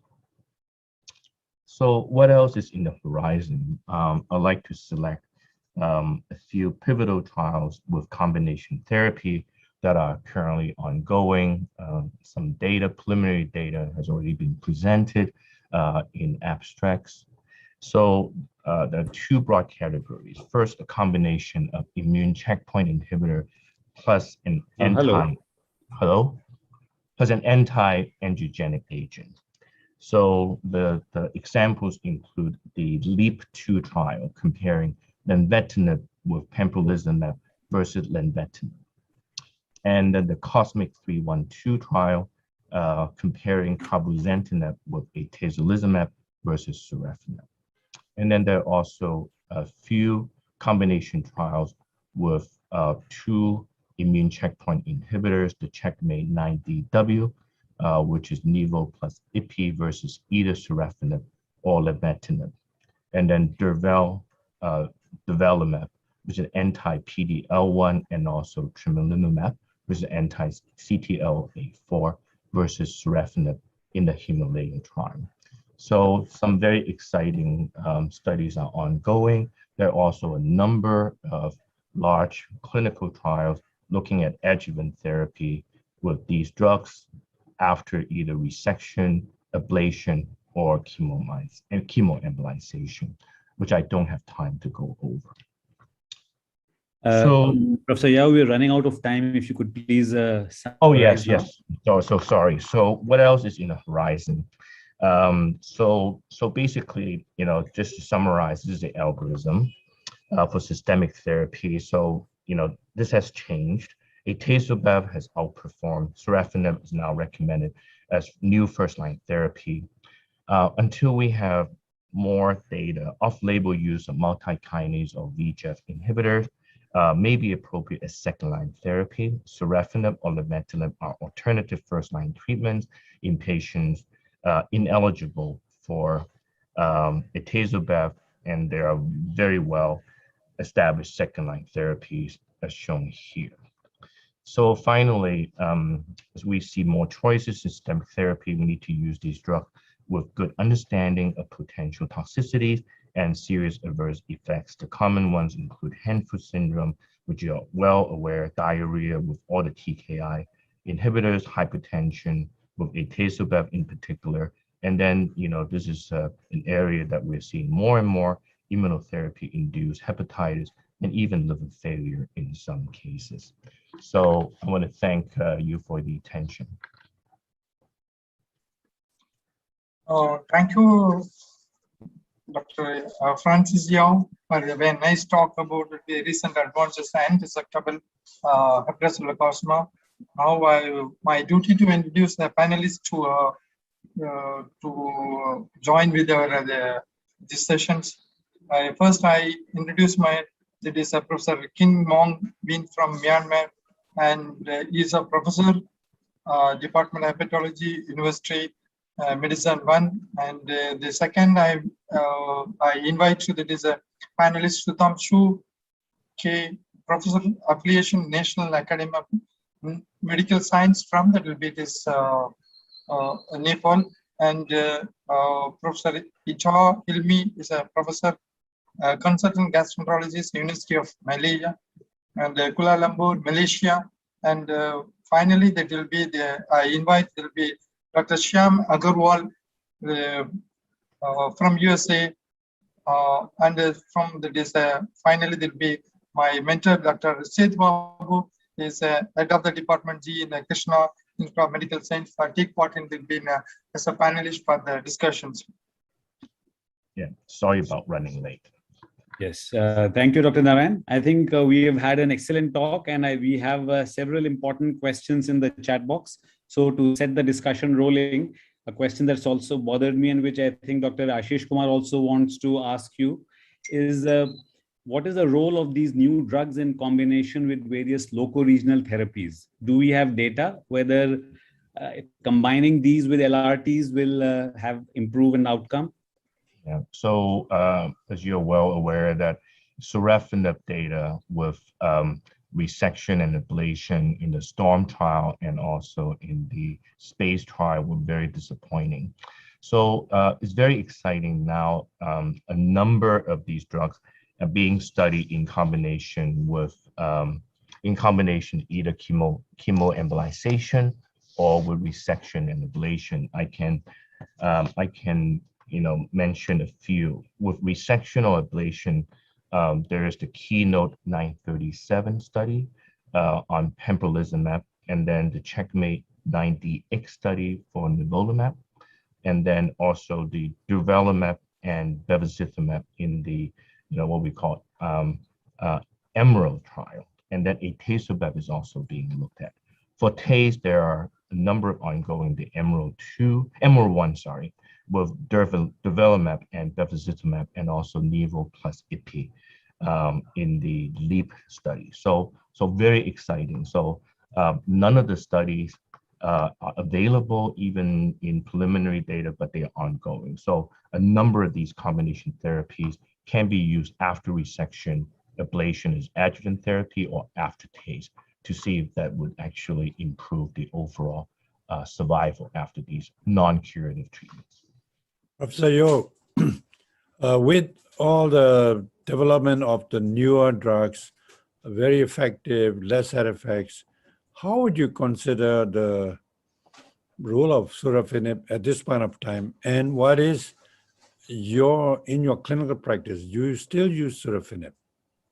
Yeah, so we have shifted. We have used sorafenib as first-line therapy for years, but now we are switching to atezolizumab.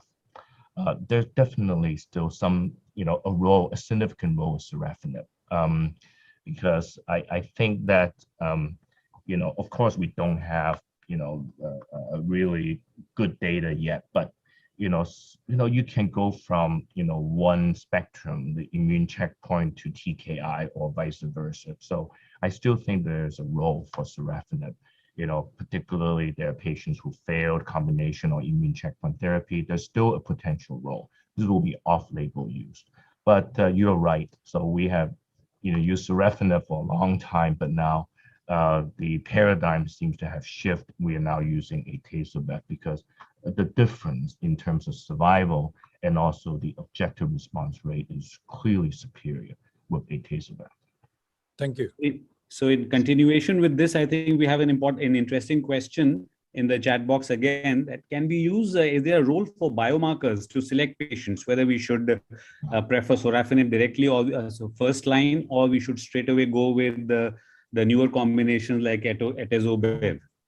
That's an outstanding question. So I think that the way of the future is really use biomarker to guide our therapies.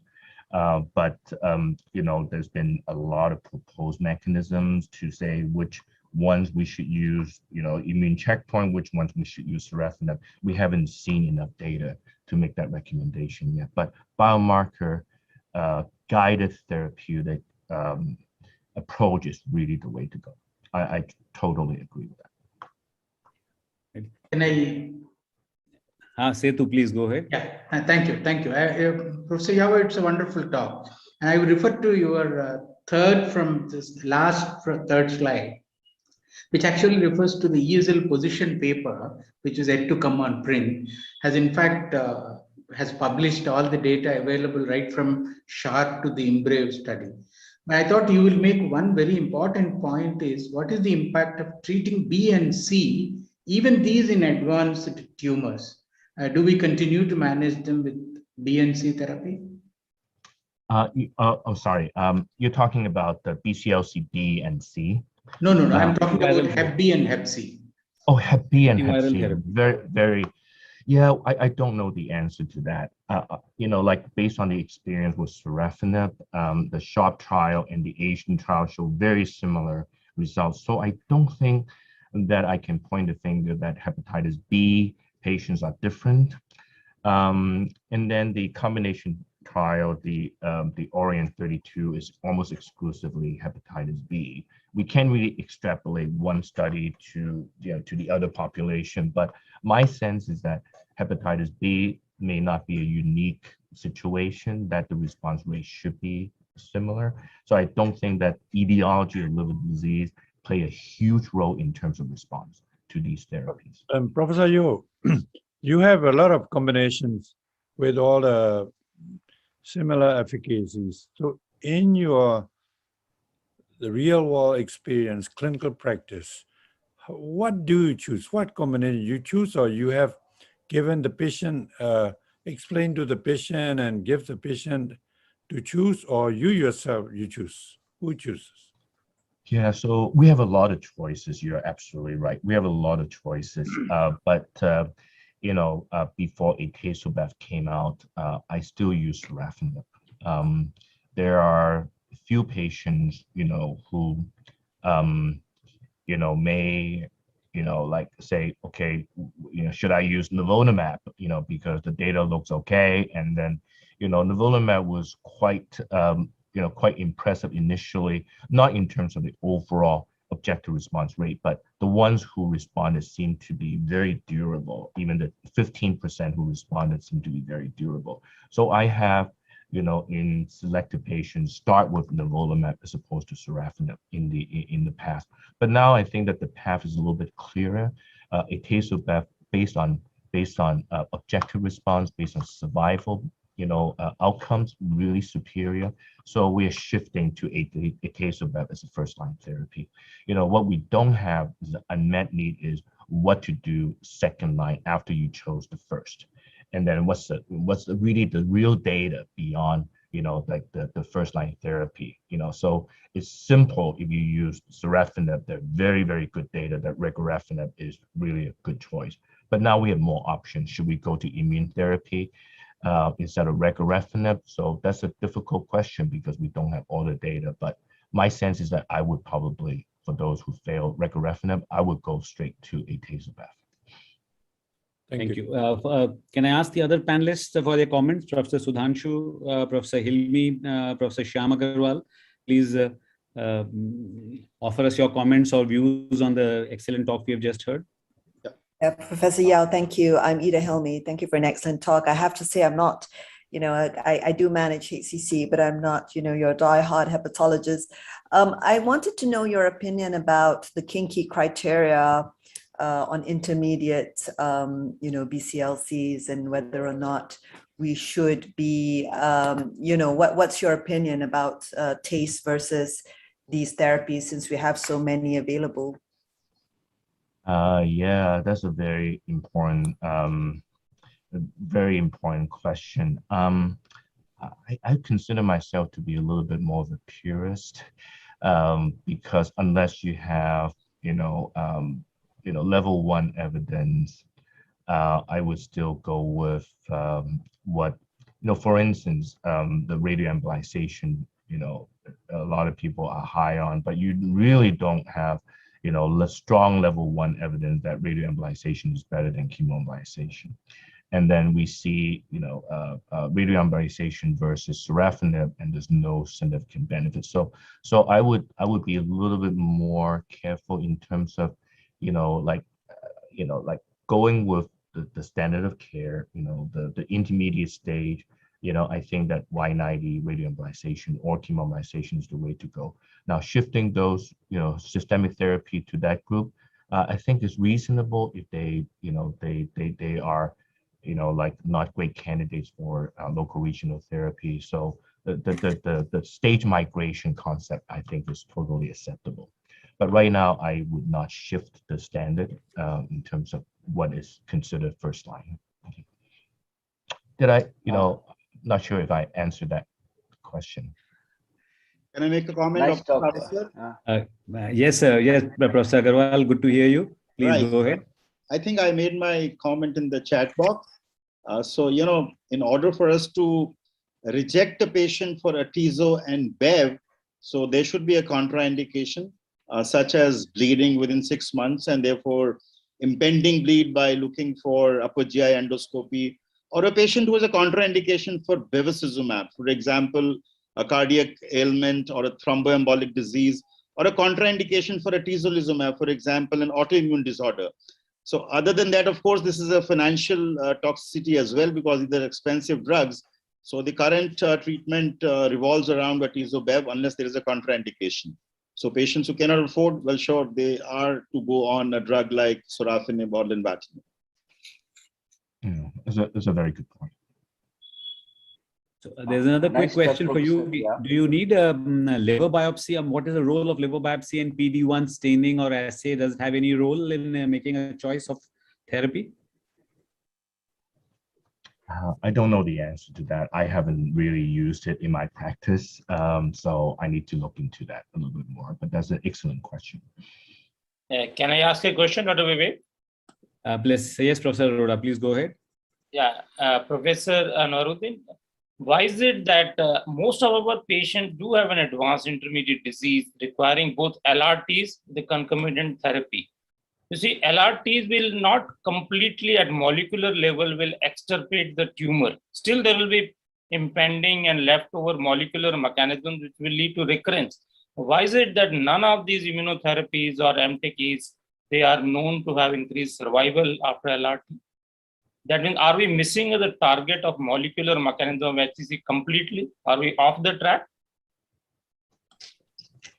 I think that you made an excellent point. I think that we really don't, understand the mechanism well enough to really guide our decisions about what to do. So I think this is a very major area of further investigation, no question about it. We're still like in the infancy in terms of using these treatments. Professor Sudhanshu, you have any comments? Professor Narayan Swami? Yeah. Okay, nice talk, Professor Yao. I just wanted to ask, what would be the role of SBRT after the failure of chemotherapy or in combination with chemotherapy? Yeah, so I know that SBRT is a very popular treatment, in many centers in the US and in Asia. I just struggle with not seeing enough data about SBRT, particularly there's no level 1 evidence. So I know that the anecdotal experience is very favorable. We have used quite a bit of SBRT in selected cases, mostly because they failed chemoembolization, whether they are being bridged to transplant or as monotherapy. But there's really, there's a lack of good evidence suggesting that you can use combination or you can use it alone. I think that off-label, patients who fail local regional therapy, other ones, is a very reasonable treatment to offer them. But I would not go beyond like combining it with other, with systemic therapy, for instance. But I would use it as a kind of rescue therapy in some patients who still have enough functional reserve or still has relatively good liver function who failed the other local regional therapies. Thank you. Professor Yao, I think you spoke to us briefly in the Checkmate 040 about using the combinations nivolumab for Child's B. Other than that, or in more advanced diseases, are there any other molecules we can look forward to that might be effective? Because many of us are cirrhotic patients. Yeah, this is an unmet need. That's a very good question. This is an unmet need. I'm looking very hard for any data, but so far none. So right now, the only two treatments that we can consider are nivolumab and also sorafenib. I think that sorafenib is still relatively safe in very mildly decompensated patients, but beyond that, we just don't have any information. But I think that as we, in clinical practice, there may be real practice data, this is how we learn about sorafenib. There may be real clinical practice data to say that some of the other agents may be okay, but all the studies are purely Child's A, no decompensated liver disease. So we are very limited in the decompensated group. Right. Thank you. anything specifically that we can look forward to in post-liver transplant recurrences of HCC? Any data or specifically looking at this, which is an important subgroup of patients? Yeah, this is an area that's I'm really interested in. So we developed this new staging criteria called RETREAT to really identify the ones after liver transplant who had very high risk of tumor recurrence. So we definitely need adjuvant therapy. We are interested in, in some immune checkpoint studies, but the risk is really there. We only have anecdotal experience that, there are some rejection episodes with liver transplantation. So it makes it very difficult for us to design anything because of worry about rejection, to use preemptively after liver transplant to prevent recurrence, even if they're very high risk. So right now, the standard of care is really not to do it preemptively, but to treat after they recur, which I think is suboptimal.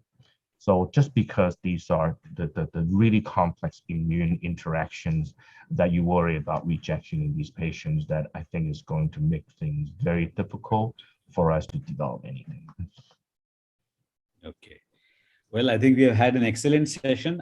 Panelists, anything else you would like to ask or any other comments before I think we I'll make a quick comment. I think if you look at progression-free survival PFS versus side effects, I think the benefit depends on combo therapy in future.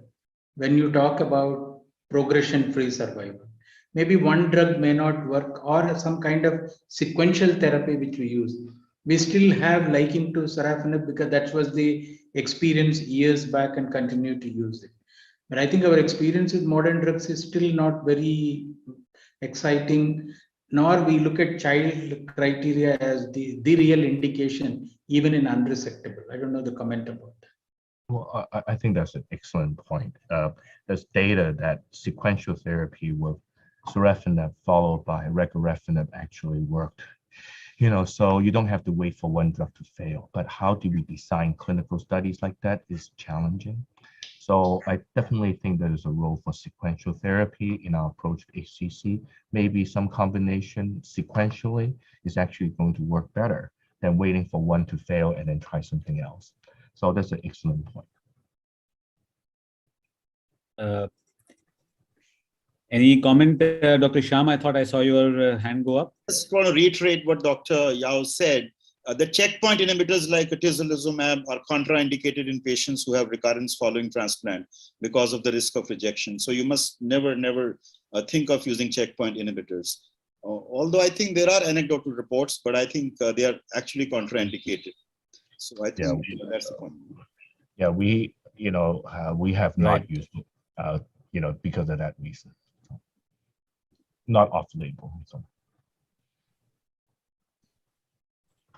Well, and unless there are any other pressing comments, I think I'd like to thank Professor Yao for an excellent presentation and the very lucid and a clear question-answer session, and to thank all the panelists for perceptive questions and overall an extremely educative and useful session on advanced hepatocellular carcinoma. Thank you, Professor Yao. I'd like to hand back to the to the moderators of the meeting. Thank you. Thank you, Dr. Saraswat and Dr. Narayan Swami for this session. Now we move on to the next session, that is session 4. The topic is what's new in the diagnosis and management of hepatitis B. And for this, I would like to invite to moderate Dr. R.K. Dhiman, who's the present director of Sanjay Gandhi Postgraduate Institute in Lucknow, and Dr. P.N. Rao, who's the current INSL president as well as director and chief of hepatology at Asia Institute of Gastroenterology, Hyderabad. So Dr. Dhiman and Dr. Rao, over to you. Thank you, Dr. Ashish, and thank you, Dr. Anil Arora, also for this organizing this wonderful conference. So far, all the sessions that I have heard, They are very useful and with a very good discussion also. And now coming to this session, uh, Professor Shiv Sareen is well known world over. I think he does not need any introduction, but I have to talk about him in short. Professor Sareen is the senior professor, hepatology, and the director of the Institute of the Liver Biliary Sciences, that is ILBS, in New Delhi. He was instrumental in setting up the Institute of the Liver and the Biliary Sciences under the auspices of the government of the Delhi. He is also the director, WHO Collaborative Center on the Chronic Liver Disease and the Viral Hepatitis at ILBS. He serves as the adjunct faculty molecular medicine at JNU due to his deep interest and the contributions to the translational sciences. He is credited with several new treatment protocols for the liver diseases, including varicose bleeding, liver degeneration, hepatitis B, and acute on chronic liver failure. He has more than 670 publications to his credit, edited 13 books on the liver diseases, and contributed more than 87 chapters in various medical textbooks. He has helped develop 19 major guidelines so far. So may I now request Professor Sareen to take over and deliver the talk. Dr. Sareen, please. Thank you, Dr. Deeman, and thanks, Dr. Anil and the team. It was a pleasure. Can you see my slides, please? Yes, we can see your slide also. I bring greetings from ILBS. The topic, hepatitis B, everyone knows everything. So it was difficult, but I made some choices. Tests to follow if DNA is negative on treatment. So going back to the hepatocyte, this is sinusoid, blood is flowing. Your slides are not moving, sir. Slides are not moving? Oops. Yes, it's okay now. Sir, make it full screen, sir. Full screen, please. Is it moving now? No. Make it full screen, please. It is full screen. It's moving now, yes.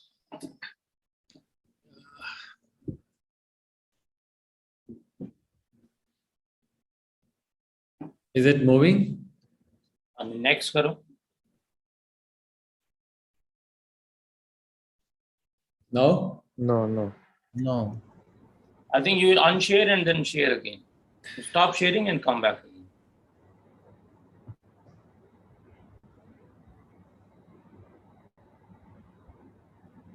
Is it moving now? We can see the slide saying outline. Now?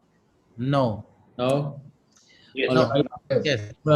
I will stop share one more time, and I will close this and open it again. Stop sharing and re-log in, then we'll be able to. Is it okay now? Can you see the slides? No. No.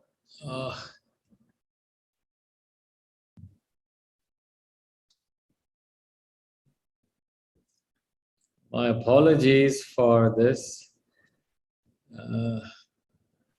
I had opened it, and so.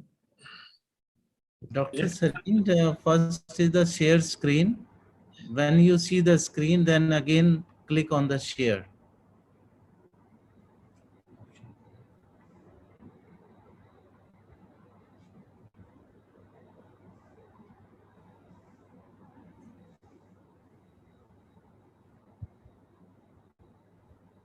Yes, they have. It has come. It has come now.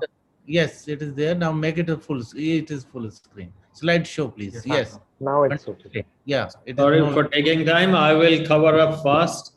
First question: if DNA is negative, what do you do? So let's go to the virus.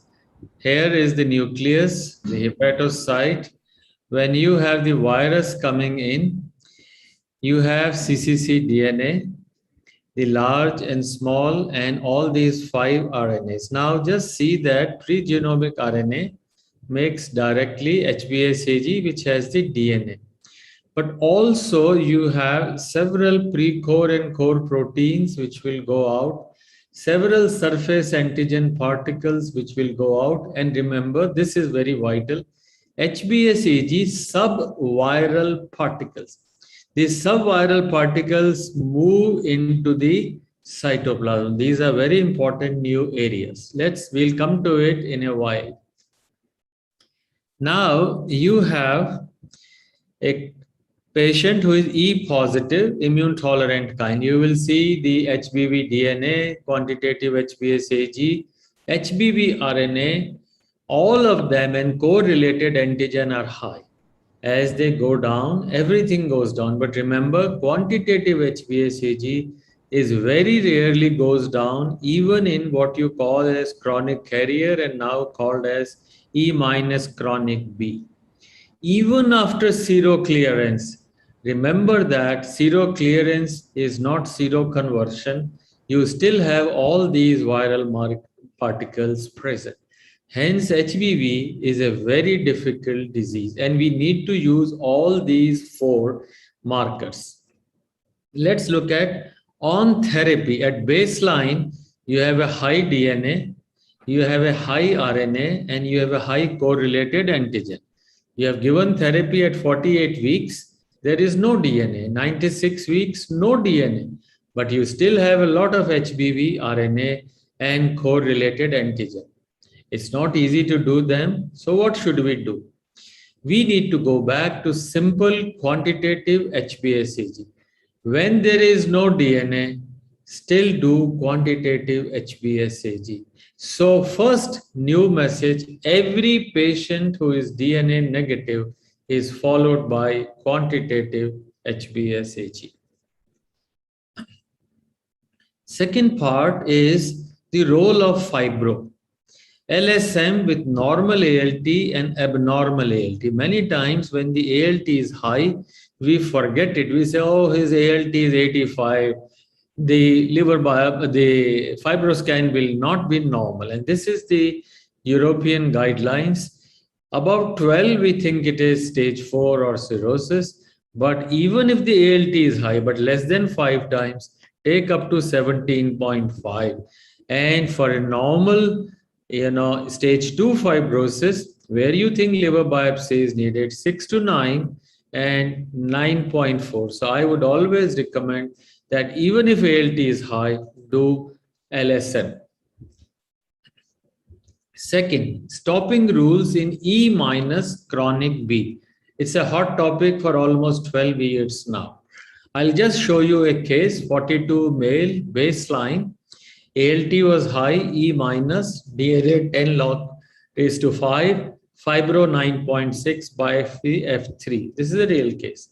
He received NE4 for 7 years, and now for 4 years, this guy is DNA negative, ALT is 41, fibro, you can see, has come down. Question is, can you stop NE4 and what are the risks? And which tests do you need? Well, a repeat biopsy, probably. ALT, probably not. Quantitative HbA(Cg, yes. And let's look at some of this. So this is the new guideline which just got published in HEP International, that if you have a patient who is undergoing nuke therapy and his HbA(Cg is less than 100, you can be comfortable. If it is 3000 or so, you have to continue. So first message is quantitative HbA(Cg) will determine. Of course, if you want to add on PEG and others, you can continue trying this. But for me, this is important. You only stop if HbA(Cg) is less than 100. There are some very interesting new data from this. So these are the old guidelines. Relapse is DNA more than 2000 after stopping nukes. Clinical relapse is viral plus ALT 2 times upper limit of normal. Now, this is Yunfin's exciting new concept. you have a patient who has hepatitis B and you are stopping nukes. After stopping nukes in a E minus, the question is this a host dominated flare or a virus dominated flare? Now look at this carefully. Now this is a flare which has occurred in 4 weeks time. And here you will see the DNA has gone up like that. So first thing, virus dominated flare comes early. Host dominated flare will come many months ago. Actually, it should be 6 months or so. So 6 weeks, 6 months.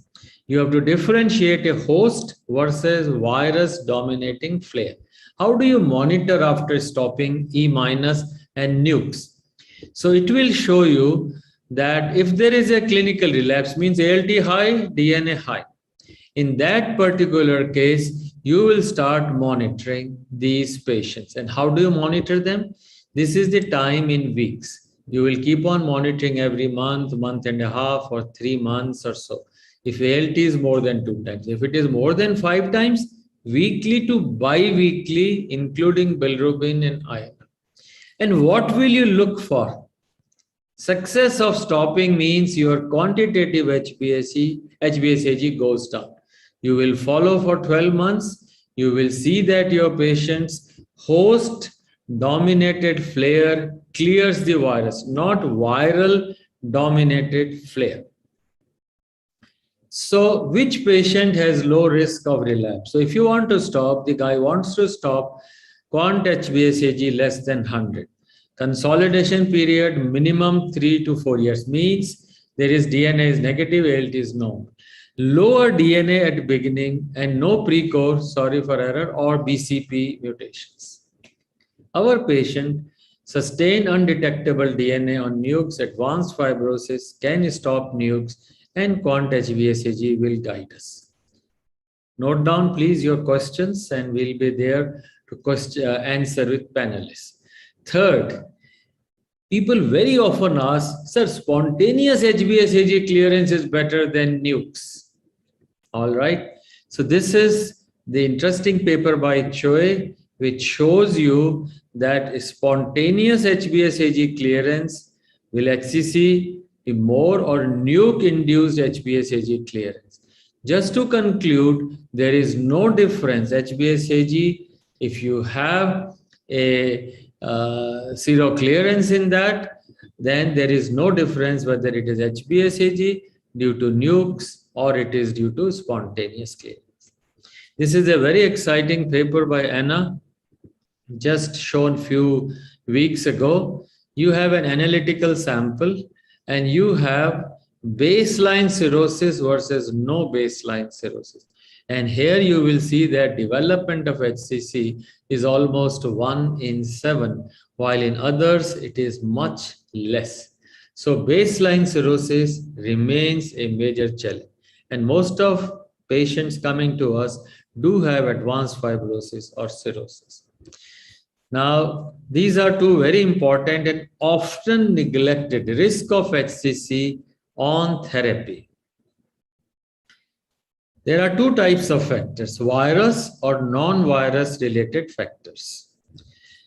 Geno-C, not seen here, but just recently, yesterday I read genotype A also has extremely high hazard ratio. Persistent ALT above 45, not 80. See that 3.8 times. DNA, yes, high risk. E positive, yes. But very importantly, BCP mutation, which is the mutation which interferon induces. Normally, it is not induced. So if you have this mutation, you give interferon, it will be far superior than giving nukes. And of course, as I said, cirrhosis. This is to show you obese HBV cirrhosis has a higher risk of liver cancer, metabolic syndrome, or obesity. Drugs. Very interestingly, statins decrease the risk. Aspirin. I love to give aspirin, but difficult in cirrhosis. Metformin, yes.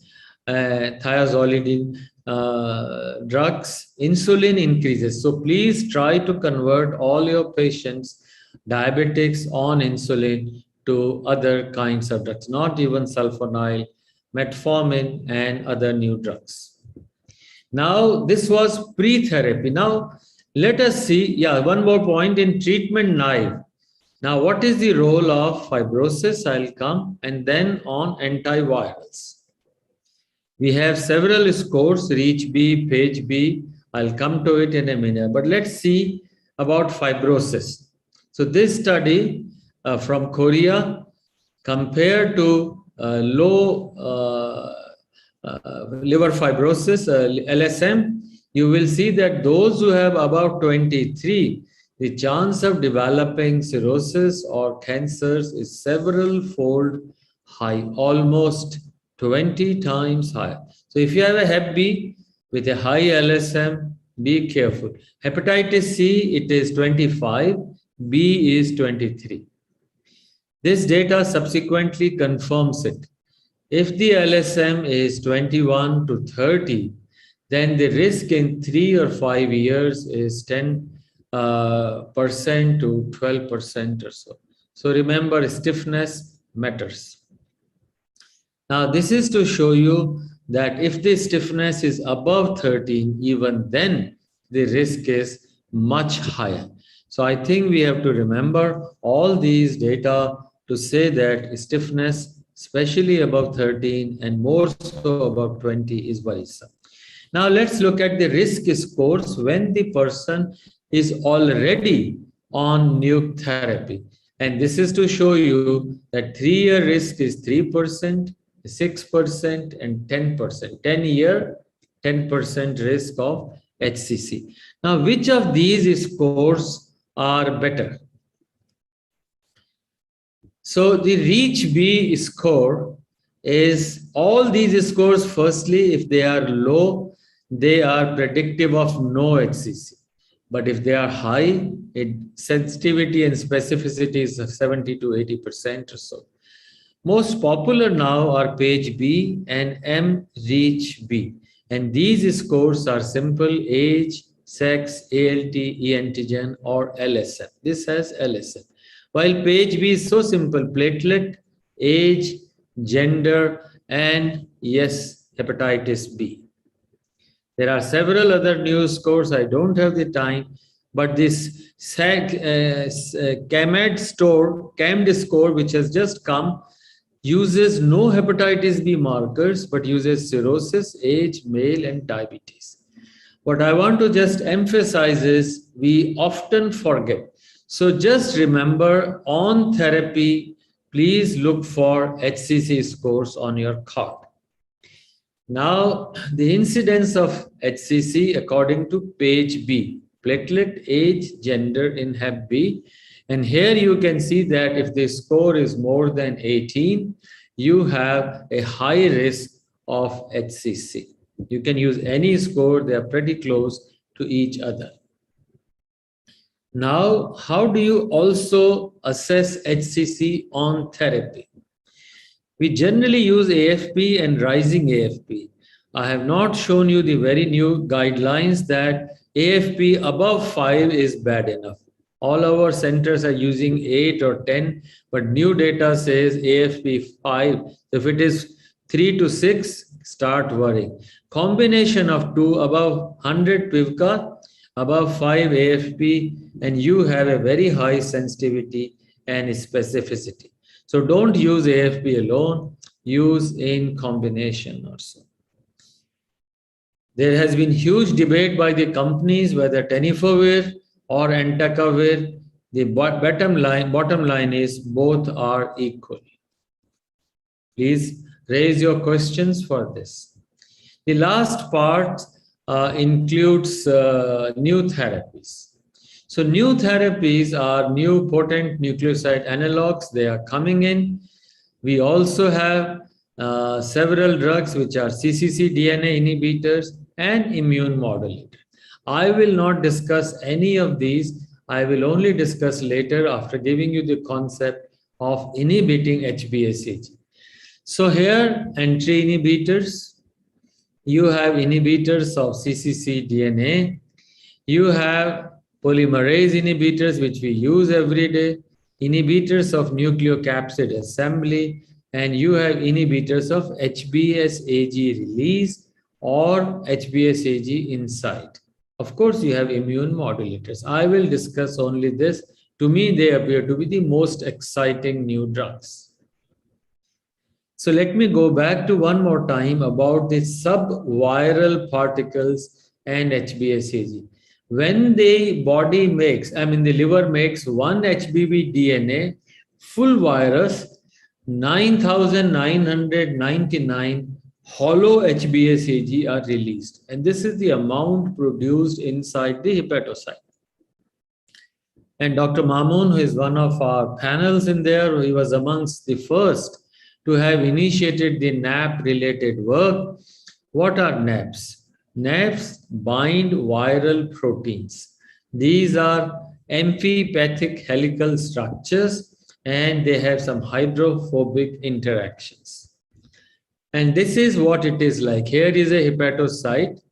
There is a cccDNA in the nucleus. It makes subviral, huge amount of HBsAg particles which are being released, and some full HBV DNA particles.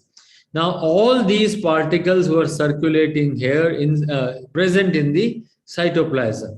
See, all of them are released.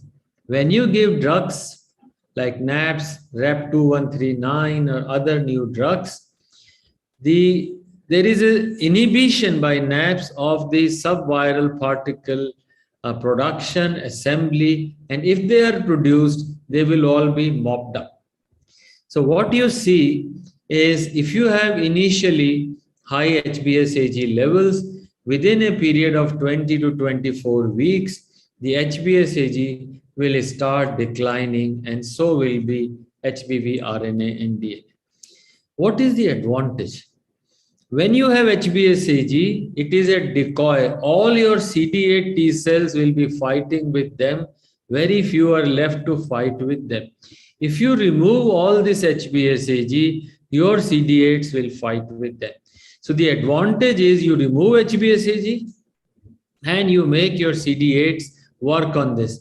So if you have long-term studies, there is a huge advantage. And this is what has been shown in this beautiful gastro paper, that when you give a tenifo, PEG interferon and NAPs, HBsAg loss is high, seroconversion is high, and there is a transaminase flare.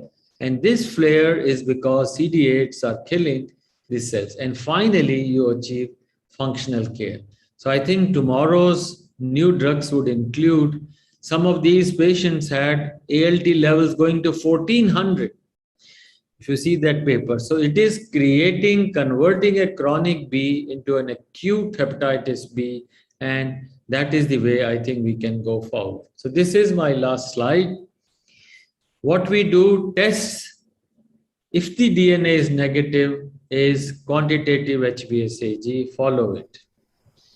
If 0.5 log reduction in 1 year, it is a great achievement.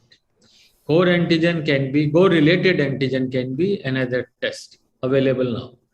Stopping rules in E minus, HBsAg is less than 100. Whether it is spontaneous or nuke-induced clearance, they are equal. Risk of HCC on therapy, page B, or any other thing. Use statins, antiplatelets, stop smoking. Ask the patient to stop smoking to prevent all HCCs. And Rep2139 and immune checkpoint inhibitors can be the new therapies. I think our journey has just begun, and we have miles to go, like hepatitis C, to get the appropriate drugs. Thank you for your attention. Many thanks, Professor Sareen. And then you always make the things simple, complex things very simple. That is your major contribution. And it's my privilege to, especially the two things which, you brought back the HBsAg quantification, which we have been doing some initial changes, and then somewhere along the line, we lost the loop. and also emphasizing that the small increases in HCC is very important in the hepatocellular carcinoma detection in hepatitis B, which I call it as a rogue virus. It has fooled many of us at many times. And with this, let me introduce the panelist here, and Dr. Sheikh SMF Akbar, and then who has been a frequent contribution of his basic research in hepatitis B. He is from the AIM University Graduate School in Japan. And Dr. Mamoon Al-Mehtab Shopnil, that is just now Dr. Shiv Sareen mentioned to him. He is from Bangabandhu Sheikh Mujib Medical University, and then he's been associated with our journal and also in the SAZL. Dr. Ali Nazim, who is a consultant in internal medicine, Indira Gandhi Memorial Hospital, Maldives. Dr. Kaushal Madan, who is the immediate past Secretary General of INASL from Max Hospital, Saket, New Delhi, and Dr. Pankaj Puri from Fortis Escort Hospital. With this, I would just hand over to Professor Dhiman, to continue, please. Dr. Dhiman, please. Thank you, Dr. Rao. First of all, I would appreciate the outstanding talk, and as you rightly said, complicated things were made very simple also. Now we will be discussing it with the panelists also. The first question that I would like to ask is from the Mamoon Al-Mehtab. So he is working in the NAP, so I would like to have his comments on it. Thank you, Professor Dhiman. It's a pleasure and honor actually to be a panelist in a session where Professor Sareen is speaking. I'm grateful to him for mentioning my name in his talk. We have had the initial experience with NAP. Actually, the clinical trials in humans began in Bangladesh with me as the clinical PI. And we did work with NAP for a long time, trying to combine LAP with the Nukes and then pegylated interferon, different combinations. My experience is that it works wonderfully. HbSAg becomes negative as early as 8 weeks. And these are actually all treatment naive patients with very high HbSAg levels that we treated. One problem with these drugs that I have seen in the later stages is that this response in many cases were not sustained on long-term follow-up, which however was not published. HbSAg did come back, anti-HbS levels fall. And after following up many of those patients who were on the initial trial, we did notice that the liver disease eventually progressed. So these are the challenges that we have seen with these patients. And one more thing that we experienced that may be a challenge with NAPs in our part of the world is heavy metal poisoning. For the first time, we saw that these patients had difficulty in swallowing, and after much investigation, much exploration, we found that they had high content of heavy metals in their body. And then when we looked into the cause, we then discovered, following a newspaper lead, that the areas they were coming from around Dhaka city, for cultivation, they were using high doses of insecticides. And there was high content of heavy metal in those fields where the crops were coming from. So there are certain issues, as Professor Sareen was saying, that the journey has just begun. It's a long way to go. And we hepatologists actually have to expand our horizon. You see, following up these NAPS patients, a newspaper lead, we investigated and found that heavy metal poisoning was the cause. And I know that when they are now continuing the trials in Europe, in South Europe, Eastern Europe, they are looking into heavy metal levels. And that is a contraindication maybe for these patients. So there are many things, but I can tell you that these are very promising drugs. Dr. Akbar is also here. We have also worked with another immune modulator with him.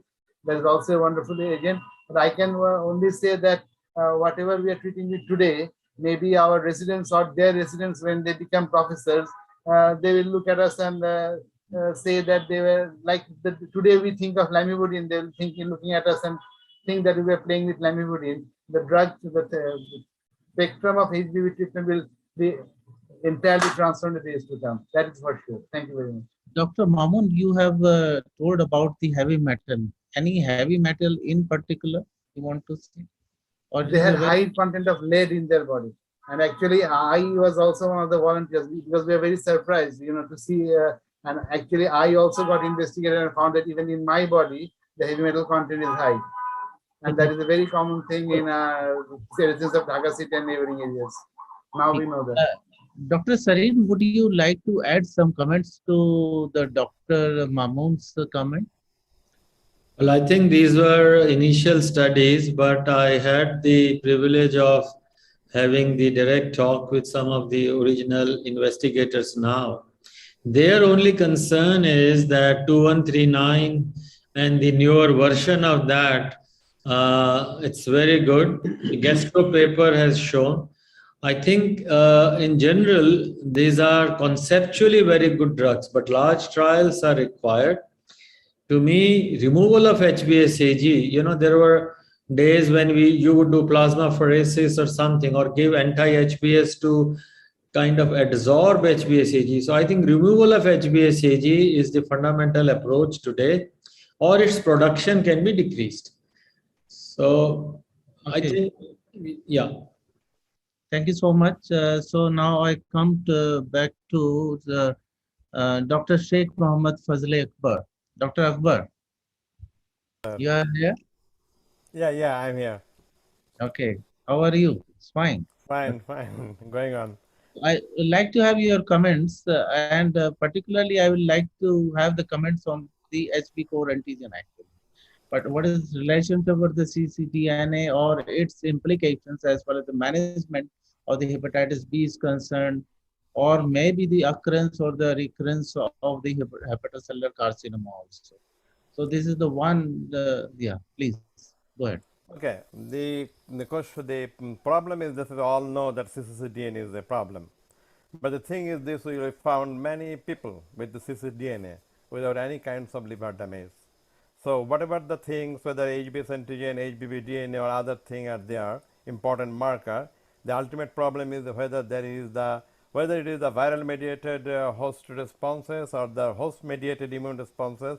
The damage of the liver cell is the most important thing. So my query about the presentations of Professor Sareen is this: the new and the evolving drug, which is the major problem of this time, is to find out the 90% persons who does not know, and we need a finite treatment. So is there any option that a finite treatment is coming out of this new evolving therapy? We all know the anti-cccDNA, anti-RNA, and many drugs, anti-inhibitor, and clinical trials has been done with a lot of the things. So what is the conceptions of Professor Sareen about the finite therapy, which can be used in the 90% people who have not found that they are infected, and that is required for the elimination of hepatitis by 2030. So if there is an idea, Professor Sareen, please. I would choose my patient for finite therapy if his ALT is 2 times upper limit normal and his HbA(ag) quant is less than 1500. I will treat others, and his Geno A means he's E positive. But if he's E minus or Geno D, then generally TAF or tenofovir or Anteca would be used. Now there is a huge excitement globally on treat all. So I think like HIV, we treat all, or hepatitis B, treat all. Initial apprehensions that the TAF or Anteca on long periods can have side effects have generally gone. So people would like to treat all. I saw in chat box 1 or 2 questions, I think Praveen or others, they said that if there is a DNA which is less than 200, 2000 and normal ALT, will you treat? I would say no, unless the LSM is above 8. But for others, on protocol therapy, one can try. New drugs. Yes, please. One small question. This presentation is also about the diagnosis. So actually, we need to have the 90% people who are undiagnosed.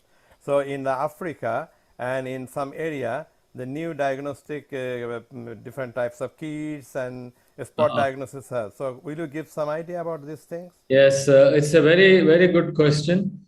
Many places in Africa, people are not willing to give blood and others, so saliva can be tested, can be put on to a immunoblot or a paper, blotting paper, and can be sent. Saliva will have just 2 logs less than in the blood DNA, so that can be used. Very nice. Thank you for reminding. And the other approach people are using today is that those who are going for vaccination for COVID, all of them are getting investigated for hepatitis B and C in some parts of the world. But you are an expert, you can add some new things. Thank you. So we are working on that, the African spot age-based antigen diagnosis, which is very cheap, and we can have the same thing you told, we can have the blood, and then we can find out whether he is positive or not. Thank you very much. Thank you, Akbar. Let me take one question from the chat box, and this is from the Praveen Sharma. Will you like to wait in patients with the advanced fibrosis or cirrhosis to differentiate between the viral versus the host predominant response? Dr. Sareen, please. Not at all. I would not include anybody for stopping nukes if there is stage 3 or 4 fibrosis. Only F0, F1, if F0 somebody has started, or F1, no question of stopping nukes and experimenting if it is F3 or F4 therapy. No. Okay. There is another question in the chat box, that is does horizontal versus the vertical transmissions makes difference in starting therapy in the patients with the detectable HBV with the normal LFT? And this is from the Dr. Pavan Hanshanel. Yes, very good question. And I know I am the odd man out. I do not believe today you see any horizontal transmission. I think everyone is mother-baby transmission. And therefore, if you have a patient who has Hep B, I would consider it as a perinatal or mother-baby transmission.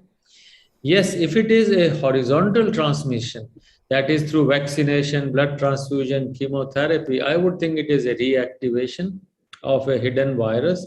Very rarely it will be chronic by blood transfusion. So all are generally mother-baby. And how do you diagnose? One more time, this was a paper by Sanjay Satpathy way back in 2004.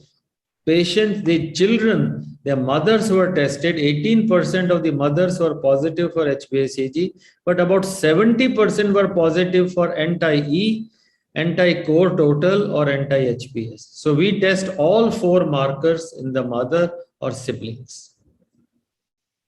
Dr. Can I ask a question, Dr. Sareen? Yes, please. Dr. Sareen, you said that HbA-CG production is 10,000 more than the complete virion production after making a journey through the nucleus. Yeah. What you're doing with NAPs is just preventing the exit of the HbA-CG subviral particles. Wouldn't they be diverted to the complete virions? I'll give you a corollary. If you're using Ecc inhibitors in Nash, you're having more of hypertriglyceridemia. So it is a side effect. Maybe by blocking the entry into outside the hepatocytes, you are diverting them to more virions. Yeah, I think that is what we want, that let there be more virions. You have 10 raised to power 12 viral particle HBV DNA every day produced. So if you produce them, these, HbA-CG, where the CD8 T cells will come, they will kill them.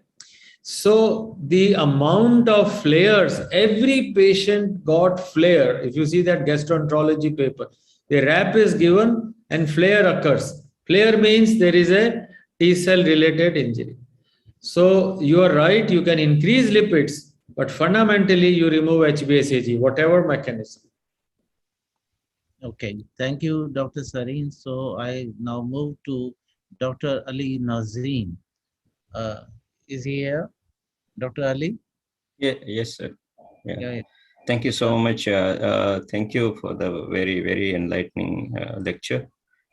I would like to state that we have a lot of patients who follow very regularly, or in recent times, unfortunately, due to the travel restrictions, they have been unable to follow up, mostly in hospitals in South India.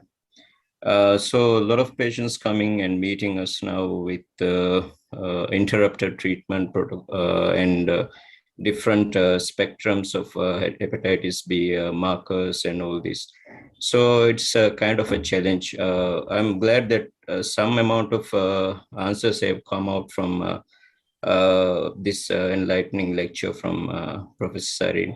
So I really thank for giving this guidance. So actually, we don't have a hepatologist or gastroenterologist as of now. So we physicians are treating right now. So we do have tenofovir and entecavir currently in the treatment protocol, but most of the advanced treatments we still refer to India for most of the treatments at the moment. So this is basically current scenario for us right now. Thank you, Dr. Nazim. So I come back to the chat box once again. So we have the two questions for Dr. Sarin. One is, should be voice for the treatment for all HbSAg positive now onwards? I think it's very provocative question. Yeah, please. Yes, thank you, Dr. Nazim, for this. And I think the credit goes to Dr. Anil Arora, who every year creates a huge excitement into topics. And what you are saying is true for many of our patients for hepatitis B who have stopped therapy and are coming with flares, which is a correct thing. And you can count on all of us, they will be there. Coming to what Dr. Dhiman Sahab has asked is about whether everyone should be treated. I have told you my opinion. It should be only is if all of us agree on that. I think there is no scope of letting the virus go and letting it be transmitted. ALT is a very poor marker and fibroscan is very crude. Presence of virus should not be permitted in a human being. Okay, thank you, Dr. Sarin. I think the association with the metabolic the syndrome and in a patient with the hepatitis B positivity, and there is another question: should LC patient, liver cirrhosis patient, be given statins irrespective of the lipid profile? We don't have data, but all the data is retrospective. Those guys who were using statins had lower liver cancer. But as statin will help in any way, we cannot prospectively, unless studied, cannot say. But if somebody is on statin, you can continue, but the change to simvastatin, that is preferred. And obesity, certainly all efforts, because the risk is 2.5, 2.4 times of B plus obesity. Thank you. Now I come to Dr. Kaushal Madan for his comments. So good evening, everyone, and thanks to Dr. Sarin for a wonderful talk. I just wanted to him to highlight one point. He did mention about hepatitis B core antigen and HBV RNA. I know they are being done in ILBS, and he did mention that the assays are possibly difficult and expensive. So would he suggest that as a surrogate, HbSAg would be able to cover for all these markers as a surrogate for cccDNA, HBV RNA, and hepatitis B core related antigen? I will simplify. HbSAg currently is done by dilution techniques. So if you have HbSAg, you have 1:100, but to do further by any of these two techniques, you keep diluting 1 in 10 raised to power 3, 4, 5. So there is a small chance of error. HBV RNA is, once standardized, is an excellent method of doing HBV. But if you cannot, the current HbSAg is a true reflection of cccDNA. So I generally use HBV DNA and quantitative HbSAg if the DNA is negative. But core-related antigen is a rapid test, but may not be as sensitive as quantitative HbSAg. But there are the patients related to the core antigen test. Yes. in relation to the cccDNA also and usefulness. Yeah. It's quite good, as you say. Its efficacy, its sensitivity is very good, but you require a good team, and therefore, and it is a bit expensive, but it is going to come in maybe in a big way in next 6 months to 1 year. It will. Okay, thank you. So the lastly, I would coming to Dr. Pankaj Puri. Dr. Pankaj. Thank you, sir. Thank you, sir. It's a wonderful talk by Dr. Sareen, and always some provocation. This treat all has always been a big debate, but we need more data to see whether this treat all will actually reflect into benefit by just eradicating the virus. And somebody who's say 10 years old or 15 years old, with everything being normal, are we going to treat? Yes, all guidelines, all recommendations, treating at younger age, and the recommendation of dropping it down 30 years or below are there. But should we treat somebody at the age of 10? That's another debate, and I think we'll take that forward. We watched very closely the evolution of therapy for hepatitis B, but really it has been nothing like the growth of hepatitis C. We've had the luxury of using lots of pegylated interferon while we were in the forces, because everything was free for the patients, but we found poor response. And I wonder how many of the panelists are actually now using pegylated interferon, considering its response rates. I'll briefly answer two parts before the panelists. One is, very often the debate used to go on gallstone, symptomatic, asymptomatic. Gradually, people are changing to get them out, and slowly. Similarly, HbSAg, you will see so many doctors who were positive, they never bothered about, and they just come with tumors. The only group which you will say, those who have got low DNA and no fibrosis, maybe you can leave. But if there is even slightest fibrosis which grows with obesity, diabetes, alcohol, why take a risk? And whether you will treat at 10, I don't know. I can't put my foot into that. But yes, adults, certainly. And PEG interferon is still, I use it. As I told you, anything above 80, ALT, E positive, and who needs treatment. I totally agree with Dr. Sareen. There is lots of data that has come from his own center also, which including biopsies also published in the gastroenterology as well as in the hepatology journals also. That favors that most of these patients require the treatment also. As rightly pointed out, there are other cofactors also that makes it very important that these patients should be treated. But I think as rightly said, treat to or not to treat, it would take some time before we finally decide that all these patients should be treated. Finally, I'll request Dr. Rao to make comments. My co-chair. Nothing. I think the time is up. We are going far behind the time. I think it's been a wonderful discussion. And then, as always expected from Dr. Sareen, as I already told you that, straight answers and always makes it simple, and then always brings some new things to his talks. And thank you very much. Thank you, everyone.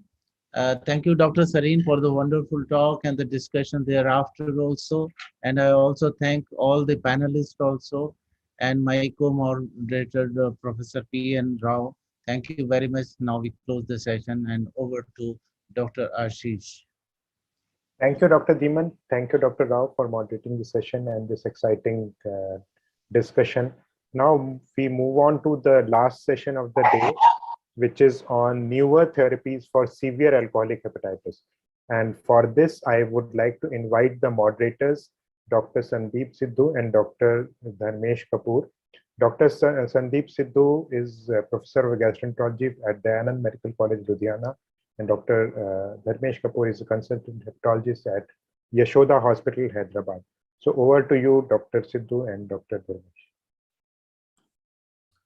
Good evening, everyone, and thanks to the organizers for this wonderful syllabus and for this opportunity to moderate this session with none other than Professor Ashwini Singhal, whom we consider to be one of our own. Dr. Ashwini Singhal will be talking to us about recent advances in the management of severe alcoholic hepatitis. Dr. Ashwini Singhal is an associate professor of medicine, University of South Dakota, Sanford School of Medicine, Vermilion, South Dakota, USA, and transplant hepatologist and chief of clinical research affairs, Avera University Hospital and Transplant Institute, Sioux Falls, South Dakota, USA. We look forward to hearing an interesting talk from you, sir. Thank you, Dharmesh and Anil, for this opportunity. So let me share the slides.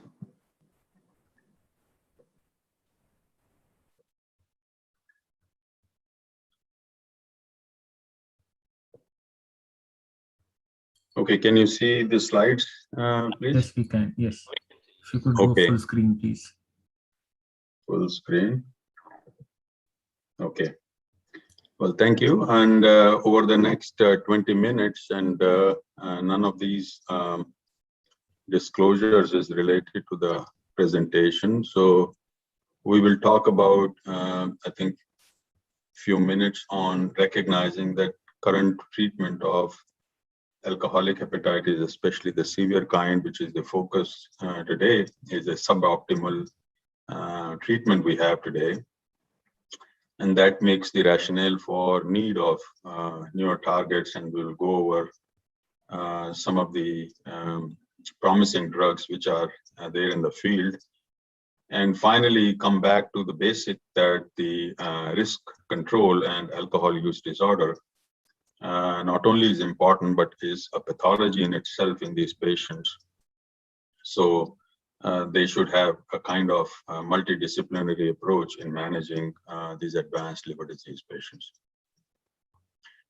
So I think all of you are aware of the current treatment algorithm of alcoholic hepatitis. And if you focus on the bottom part of the slide, you can see that severe alcoholic hepatitis, which is defined by a MELD score of more than 20, more and more than a discriminant function-based stratification in the clinical medicine and clinical hepatology today.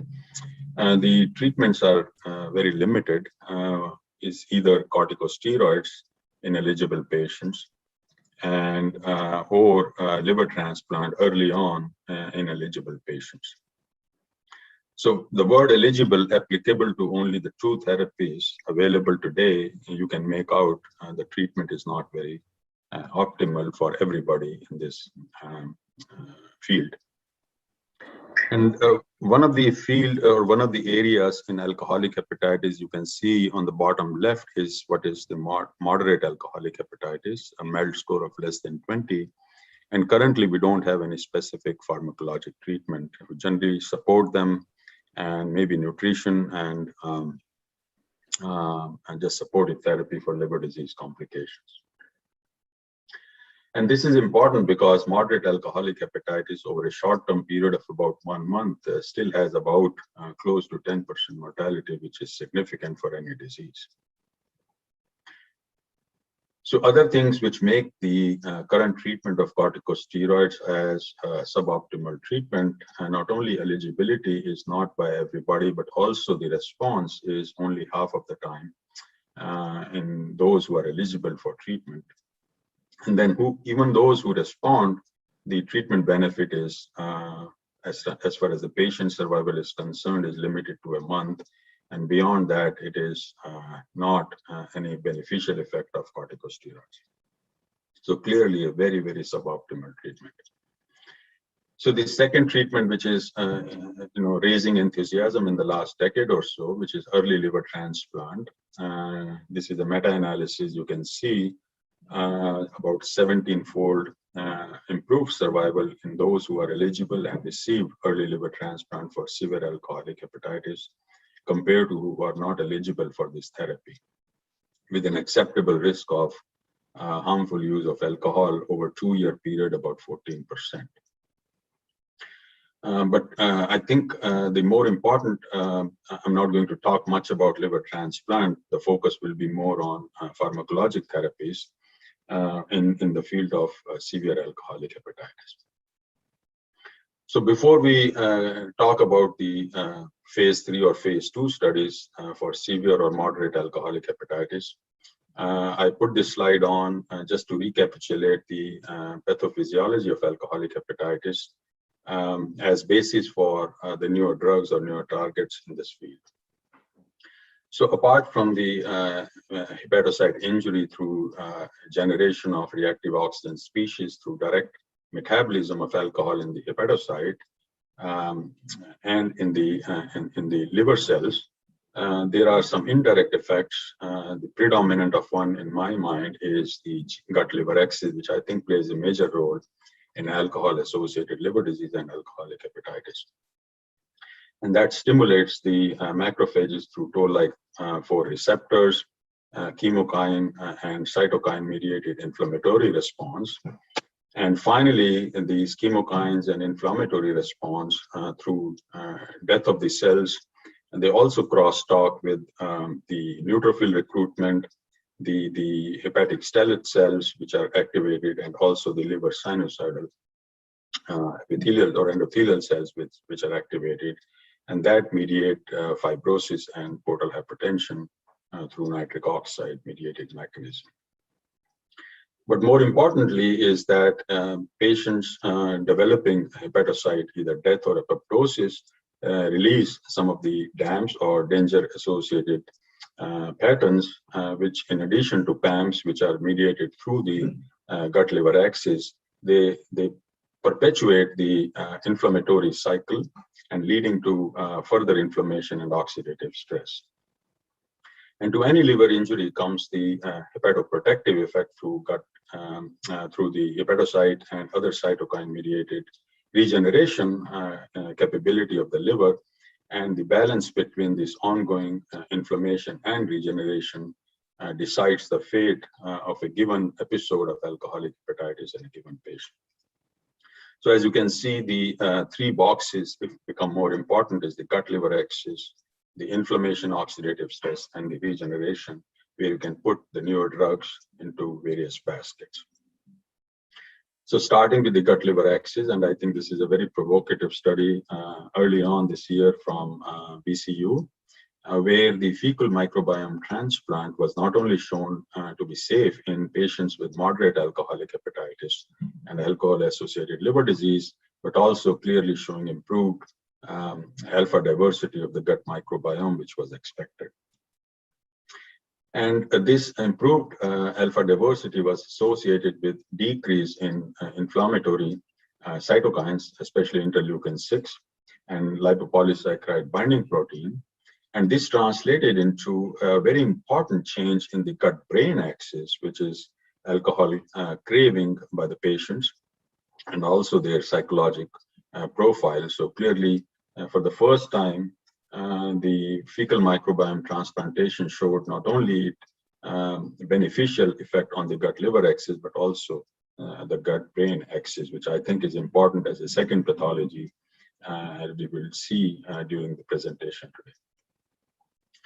And this was another important study from San Diego group, where it was shown that not only there is abundance of E. coli and E. fecalis in patients with alcoholic hepatitis, but also the cytolysine, which is secreted by these organisms.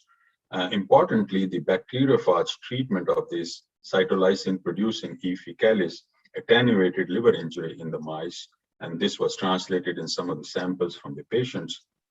And similar data has been shown on fungal colonies in the microbiome or the gut fungal microbiome, if I can call it, and the same data using the approach to kill the candidolysine producing Candida albicans.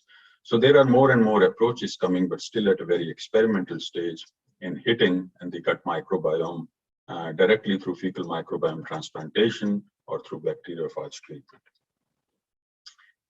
Now, moving on to attenuating some of the inflammation directly, and this approach was used through an interleukin receptor antagonist molecule called anakinra, and this was a randomized controlled trial on about 100 patients equal amount randomized to standard of care using corticosteroid, or the anakinra combined with zinc and pentoxifylline therapy. So it was a triple therapy, which was the intervention arm compared to corticosteroid. As you can see, the 1 month mortality was no different, but however, the 3 months and 6 months survival in the treatment arm was beneficial, or a trend towards benefit. And based on these data, this drug is now moving on to phase 3 clinical trials to assess the long-term benefit in the treatment of severe alcoholic hepatitis. And this is a very, very exciting molecule, and a very unique in my mind in terms of its way of action, which is called DUR928. And the way it acts is that it upregulates the regeneration effect and downregulates the inflammatory, the activity in alcoholic hepatitis. And about pilot study, there were about 18 patients studied, 12 of them with severe disease with a MERIT score over 20. And as you can see, the primary endpoint, which was a response rate as defined by the Lille score, was achieved in more than 80% or up to 90%. And a median Lille score in this study was about 0.1 to 0.2. It was significantly improved if you take about historically steroid-treated patients where the median Lille score was over 0.5. An important part of this study was that 100% survival was noted. So everybody in the study survived 28 days. This has never been seen previously in any severe alcoholic hepatitis clinical trial. On a similar note, the interleukin-22, which is one of the IL-10 family regenerative molecule with a strong hepatoprotective effect, and with the same kind of a phase 2 dose escalating study. Of 64, only 18 could be randomized, and that shows the difficulty in enrolling such kind of patients in alcohol-associated liver disease. However, of the 18 patients, 6 patients in each dose were randomized, 10 mics per kilo, 30 mics per kilo, or 45 mics per kilo. And at each dose, there were 3 patients taken which were moderate disease and 3 patients taken which were severe disease. And it showed clearly a benefit in terms of improvement in MERIT score or a change in MERIT score, especially when the analysis was done at day 42 or 6 weeks. There were also some benefit at day 28, but clear benefit at day 42 in terms of improvement in MERIT score. We look at Lille score, which is a response to the treatment at week 1 after treatment with IL-22.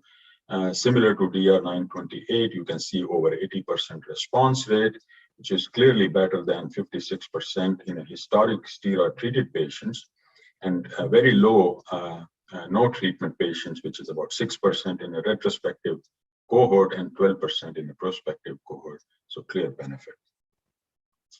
And this study was important because they also looked at the mechanism in terms of looking at extracellular vesicles concentration, which showed a significant decrease in the treatment arm compared to the non-treatment arm. And also the cytokines, the inflammatory cytokines. On the left part of the right panel, you can see a decrease in the inflammatory cytokines and an increase in the cytokines and chemokines of the regenerative, especially the fibroblast growth factor and platelet-derived growth factor. There was an increase with treatment. Now, let's move on to one of the more controversial molecule, which is growth factor or the granulocyte colony stimulating factor we all are aware of. And the upper panel is a randomized controlled trials. There's 7 trials meta-analysis on about 600 patients. 200 of them received G-CSF, 400 received placebo. And as you can see, the odds ratio is in favor of the molecule of G-CSF with about close to 70% survival benefit with the treatment at 90 days. However, if you substratify these patients or these trials with the 5 trials from Asia, from either ILBS or PG at Chandigarh, there is about 85% survival benefit. However, if you take only 2 trials from Europe, there was no benefit of G-CSF compared to placebo. So clearly there is some differences, and not only the results from the 2 different continents probably reflecting 2 different patient populations from these 2 different continents in the field of alcoholic hepatitis. And I'm showing you the recently published one of the European studies over here, showing you the negative study of G-CSF, where G-CSF was used in about 176 patients randomized to either G-CSF or placebo, and the G-CSF was used 5 mics per kilo for first 5 days, followed by the rest of the 3 weeks every 3rd day in the same dose. And the analysis was done at 90 days or at 1 year. Again, 176 patients equally randomized to the 2 different groups, either standard medical therapy plus G-CSF or standard medical therapy alone, and analysis at day 90 and day 360. And this shows you the change in the MELD score or the organ failure score. There was no difference in the 2 arms, as you can see, whether you talk about the organ failure score as determined by the Easel-Cliff criteria, and or the MELD score change with the treatment. And this table shows you the remission of acute and chronic liver failure in the 2 arms was not similar. The recurrence of ACLF was similar. The complications of liver disease, whether you talk of ascites, encephalopathy, hepatorenal syndrome, infections, or varicose bleed, there was no difference in the 2 groups. So clearly, telling us that this was a negative study and we need more data before recommending in practice for or against this molecule in the treatment of ACLF or alcoholic hepatitis, which I think is a major driver of ACLF, not only in any liver disease, specifically in alcohol-associated liver disease. So I just put down this table of some of the other phase 3 trials. I think everybody is aware of this N-acetylcysteine, which is a pure antioxidant.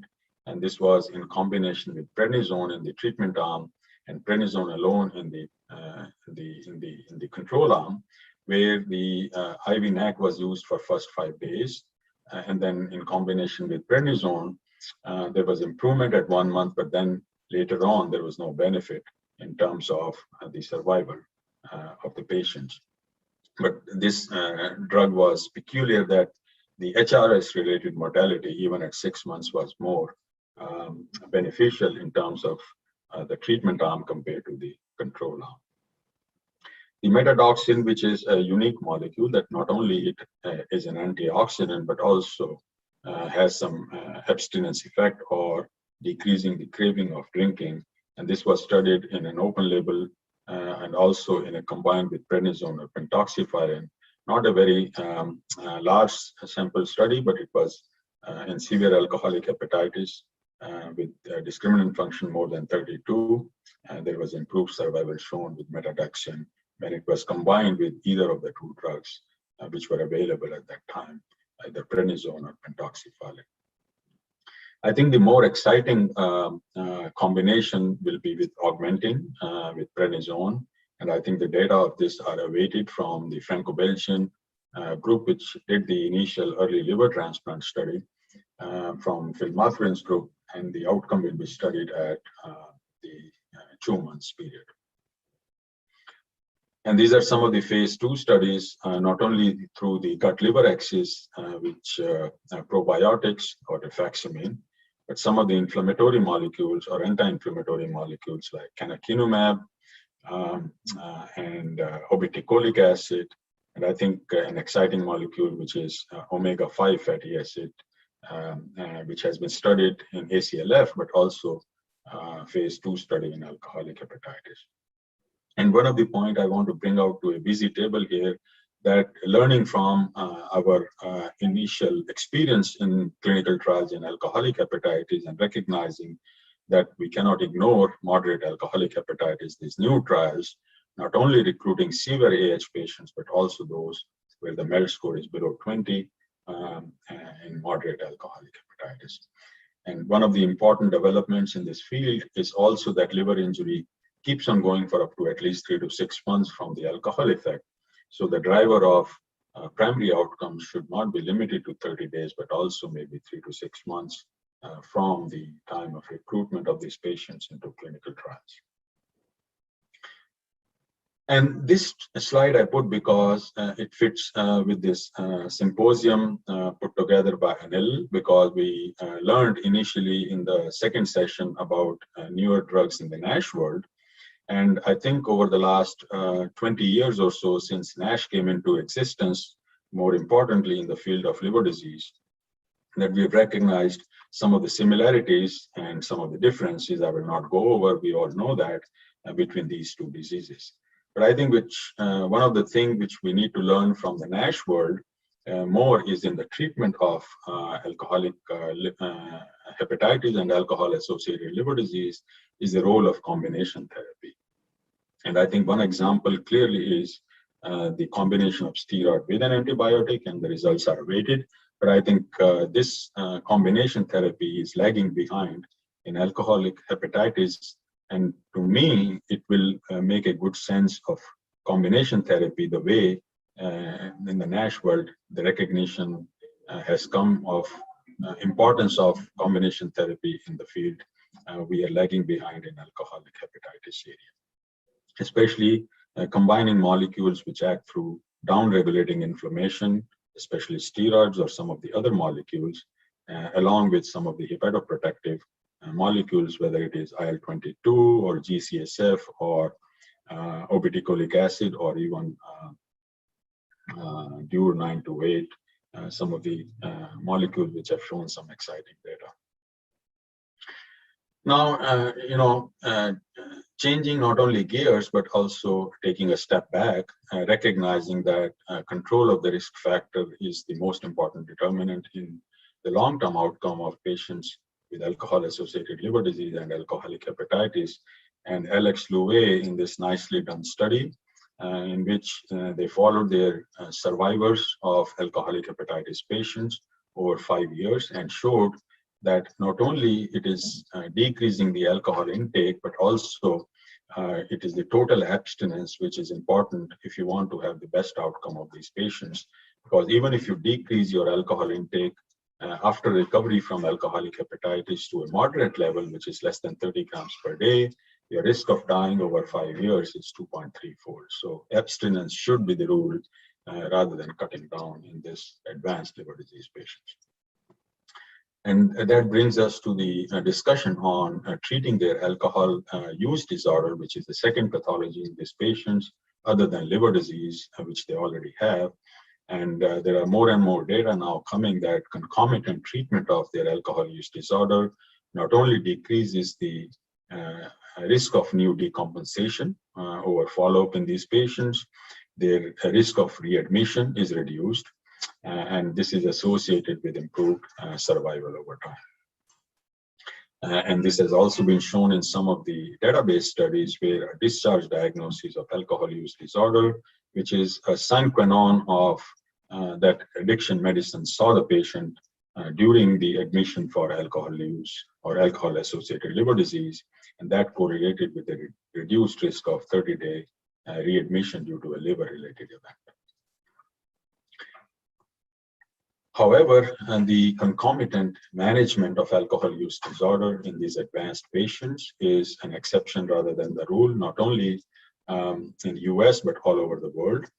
For example, in this study, retrospective study of over 35,000 veterans from the US, the alcohol use disorder treatment was less than 15% of these patients of everybody who qualified for a diagnosis of alcohol use disorder. So you can see that this treatment of alcohol use disorder is so rarely used in the world. And especially the pharmacotherapy is less than 1% of this population. So clearly we need more and more interventions to improve the treatment of alcohol use disorder in our patients who have alcohol-associated liver disease or alcoholic hepatitis. And some of the barriers which make it difficult to incorporate into our daily practice. Let me start with clinicians. What could be the barriers? And on the right-hand side are proposed strategies which could overcome these barriers. So I would just go over some of the barriers that I think if we talk about physicians, probably recognition of AUD screening, not only by the gastroenterologist, but also more importantly by internal medicine and primary care doctors, lack of awareness. And I think more important is time, lack of time in, when they're busy in their own practices, looking after other issues, the screening for alcohol use disorder kind of left behind. That makes it difficult to incorporate management of these patients for their alcohol use disorder. And one of the important thing is training of hepatologists. I think we are all, if you talk about us in our group, we are not very well trained to manage management of alcohol use disorder, even if we identify the patients having this problem. Coming to patient level, I think there are a lot of barriers. Again, about awareness and education, insight is a major issue. People don't think that they're drinking enough, that it could cause liver disease, and there are a lot of myths in terms of how much they can drink in terms of their liver harm or harm related to alcohol into causing liver disease. Some of the patients may not be willing to undergo treatment because of the stigma attached to this disease. And then obviously when these patients are having an advanced disease, they may be sick enough that they cannot go through the treatment for their alcohol use disorder. They are more focused on their liver disease problems like ascites or liver failure and other things which are going on simultaneously in these patients. And I think the most important barrier in my mind is the system or logistic barriers of putting together strategies of integrated or at least concomitant management of alcohol use disorder, whether you talk about barriers at the level of insurance or manpower or resources to put together two specialties in managing a single patient, billing issues in terms of how you can bill seeing a patient under one roof by two different providers. And that puts most of the practices all over the world having kind of a siloed or separate practices of managing addiction and hepatology in these patients with advanced liver disease. So this is something we put together recently into how we can put together an integrated approach by two different providers and specialties in managing advanced liver disease patients from alcohol. I think the right part of this picture is more applicable to today's talk, which is alcoholic hepatitis. So those patients who are screened to have at least moderate to severe alcohol use disorder based on whichever component you choose or tool you choose, whether audit score or DSM-5 questionnaire.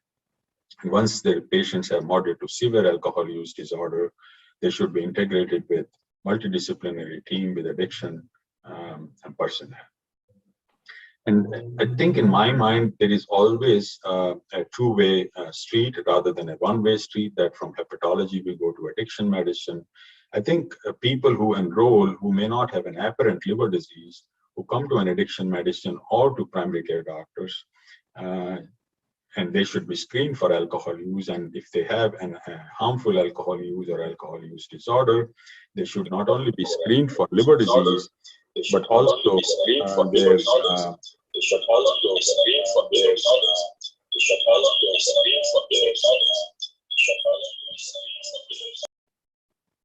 but also their associated fibrosis risk in these patients who have alcohol-associated liver disease, and those who have high risk of fibrosis, using either a serum marker or a radiological marker or both, should be integrated with hepatology. So I think this integration is not only one way, should be both ways, so that we can manage these patients, those who have advanced liver disease, but also those who have inapparent early liver disease, to improve their long-term outcomes. So this is the closing part of this talk, where there are some take-home messages that there is definitely, I think we saw enough data that we have a clinical unmet need, that we need newer therapies for alcoholic hepatitis. And not only for the severe alcoholic hepatitis, but even for moderate alcoholic hepatitis. And some of the promising agents in this field, clearly GCSF needs more data before we can recommend in the routine practice. And complete alcohol abstinence should be advocated and determines the long-term outcome. And we need strategies to integrate implementation of integrated care model, or if not integrated, at least concomitant management of alcohol use disorder in these patients who have advanced liver disease, so that they can improve their long-term outcome. I will stop here, and I think we have already gone over for the whole symposium today, but I'll be happy to take questions. And thank you once again.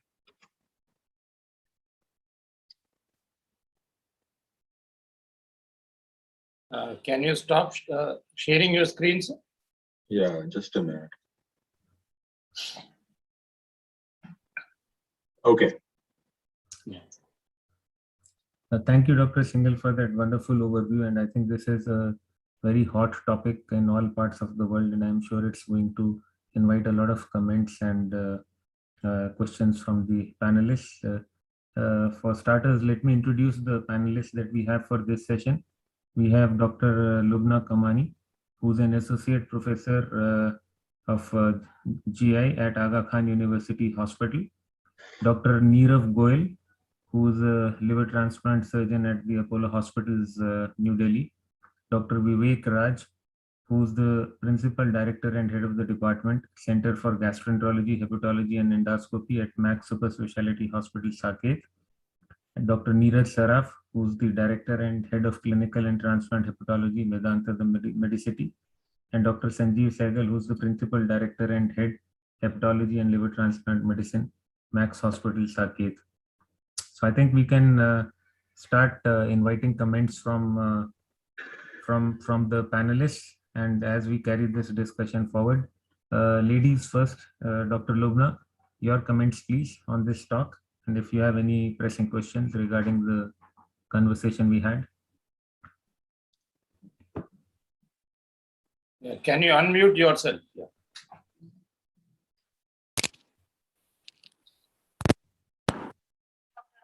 And thank you, Dr. Arora and the team for the excellent presentation and the conference. Very good presentation by Dr. Singhal. Definitely, there's no doubt that we need desperately new medications for alcoholic hepatitis, because now we have very limited choice of treatment. In Pakistan, alcoholic hepatitis, thank God, fortunately, is not a major problem because of various religious restrictions. But working in a tertiary care hospital, I work in 2 tertiary care hospitals. We see advanced cases of alcoholic liver disease, CLD. The main problem that we face is once we treat this patient, the patient stopped taking alcohol, but somehow after few months or few weeks or few years, they again restarted taking this alcohol. And they tend to forget all what has happened in the course of ICU last few years. So these patients should be engaged lifelong with the hepatologist, with the psychologist, with the psychiatrist, with the behavior therapist, and there should be a multidisciplinary team because these patients need lifelong engagement with therapy, psychotherapy, because that is the major hurdle. Because once they start drinking, the relapse is more severe as compared to previous single episode. It would be interesting to see these medications hitting the market, and we desperately need these medications.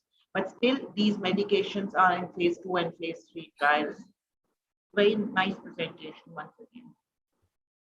So, Dr. Singhal, the comment Dr. Lubna is trying to make is that many of these patients, they go back to their drinking ways, and you highlighted towards the latter part of your talk that actually we are dealing with 2 disorders, not one. Whereas we clinicians, hepatologists tend to be focused or we tend to be just liver-centric. Any new exciting pharmacotherapies in the alcohol use disorders?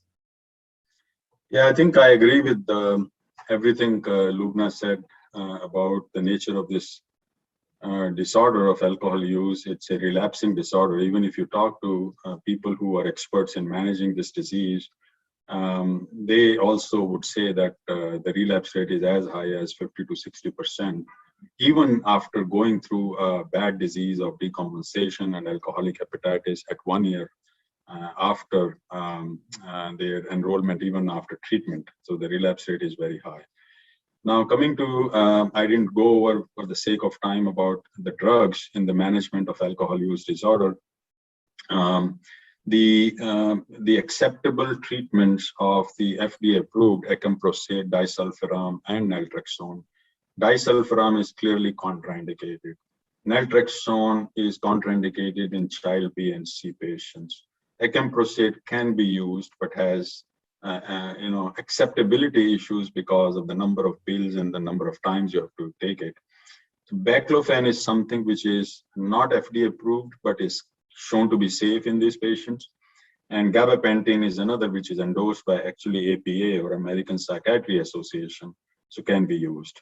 Some of the newer therapies, topiramate is out there, wherein cyclin, which is anti-smoking drug, has been shown to be effective in clinical trials and can be used. Some of the newer molecules working through oxytocin mechanism are also in the pipeline in terms of managing alcohol use disorder. And I showed you the data on FMT in terms of reducing alcohol use disorder simultaneously with improving the liver disease. Right. Dr. Vivek Raj, can I have your comments on this session or any questions that you might have? Thank you very much for a wonderful presentation, very comprehensive, Dr. Singhal. Actually, mine is more of a layman request and comment from all my panelists. Every time I talk to my patients about stopping alcohol, even the ones who are drinking moderately or the ones who have had some degree of alcoholic hepatitis, they quote me the rule that we have been following: 21 units a week for men and 14 units a week for women is considered safe or moderate.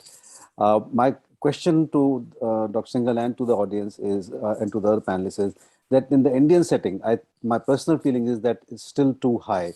And I think primarily because we have a high incidence of non-alcoholic fatty liver disease, diabetes, and now increasing obesity. Is there any data to suggest, or is there anything that we can recommend to the patients what would be considered so-called safe, although 0 is obviously the best number to quote, but is there anything that we can be guided by?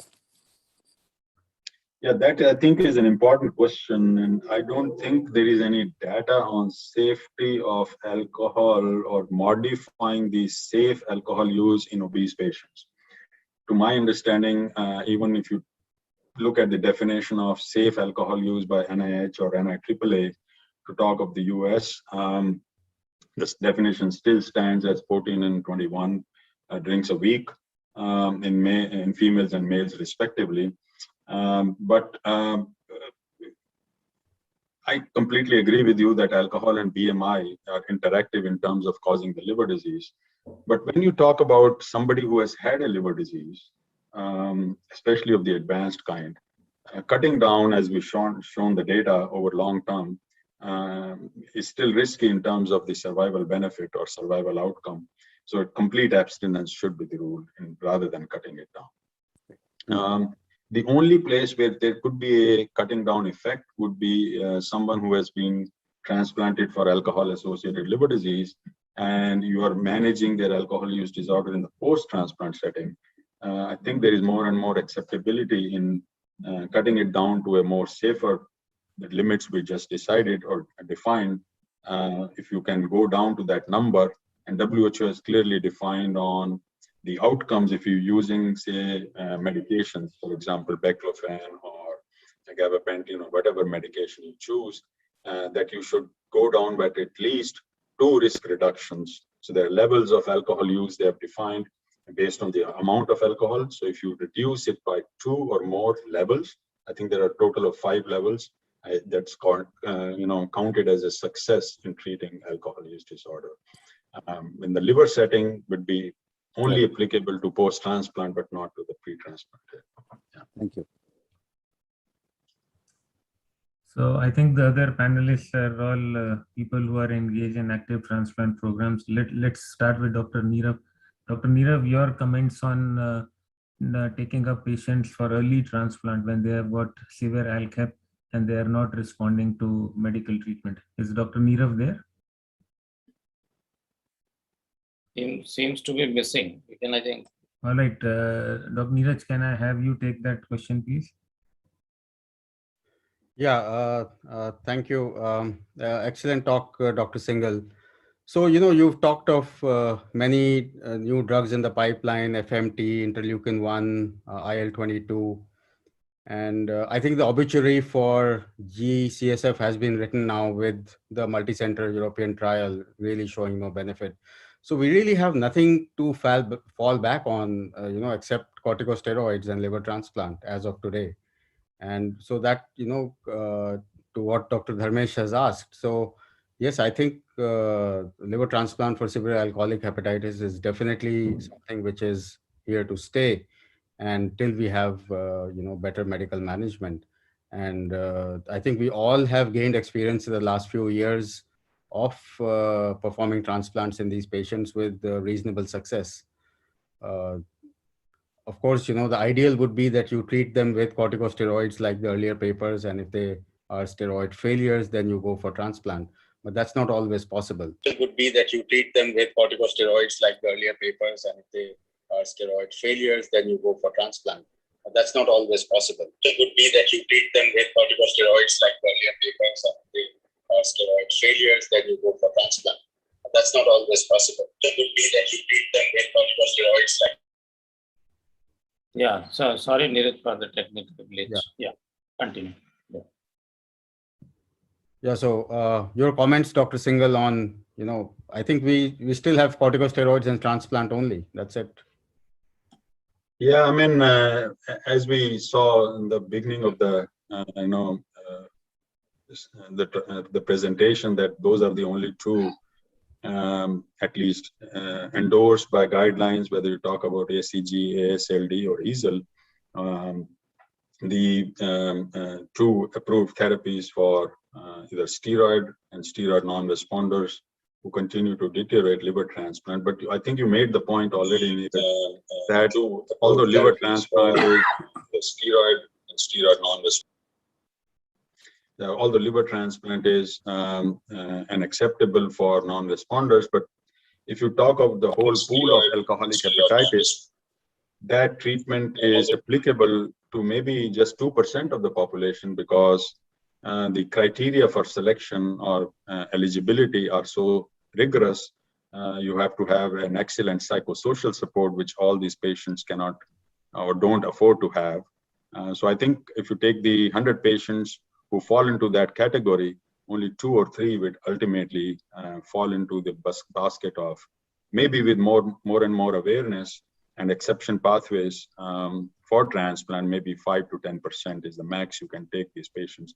So still 90% of patients who are non-responders to steroids are not eligible for liver transplant. Is a big number of patients where we need newer therapies for sure. Dharmesh, can I ask a question? Yeah, please. Yeah, Dr. Ashwini, I fully what you are saying, that only 1% of those requiring failing. Dharmesh, can I ask a question? Please.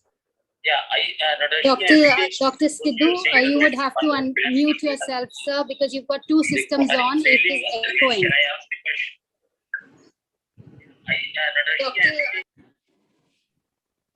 Okay. Sorry for the technical glitch.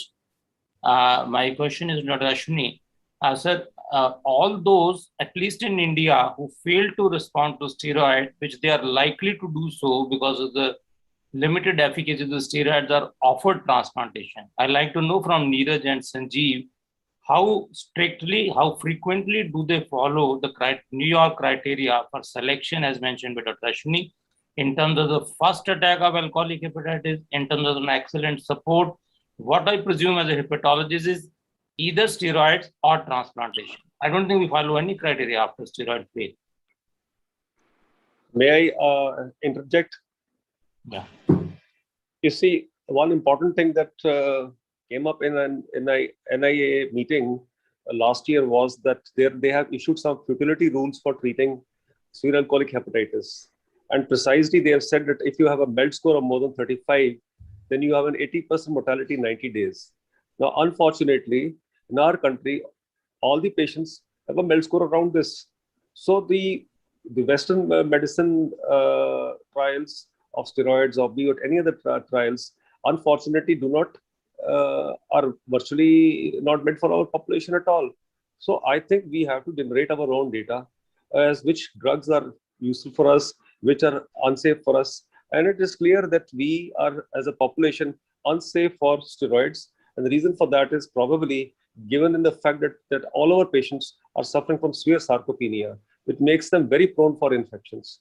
So therefore, steroids might be very good for the Western population, but unfortunately, their MDF scores and their MELD scores are way low than our MELD score and MDF scores. Therefore, all this data completely is of no use to us because we don't fit into the data. We are already excluded if you see these futility rules. So the question comes to the wider audience, then what do we do? And I guess the answer is that we have to start doing multicentric trials on certain things that might be helpful. For example, FMT, maybe a bovine colostrum, and nutrition, of course. You see, there has been ample data to show now that if the person is taking less than 21 kilocalories, the mortality rate is high. And if you take more than 66 grams of lipids and 77 grams of proteins, then the mortality rate improves. But over here also, there is another important issue. What the patient takes and what you give what you ask the dietitian to give to the patient are two different issues. The next day you realize that the patient has not taken even 1/4 of what you have asked him the patient take. So these issues are really important for us. Unfortunately, steroids and the rest of the things have been cannot be applied to our population. So Dr. Singhal, as we all know that in patients who present with ACLF in the context of severe ALK-HEP and especially ACLF3, they are likely to be steroid non-responders for all practical purposes.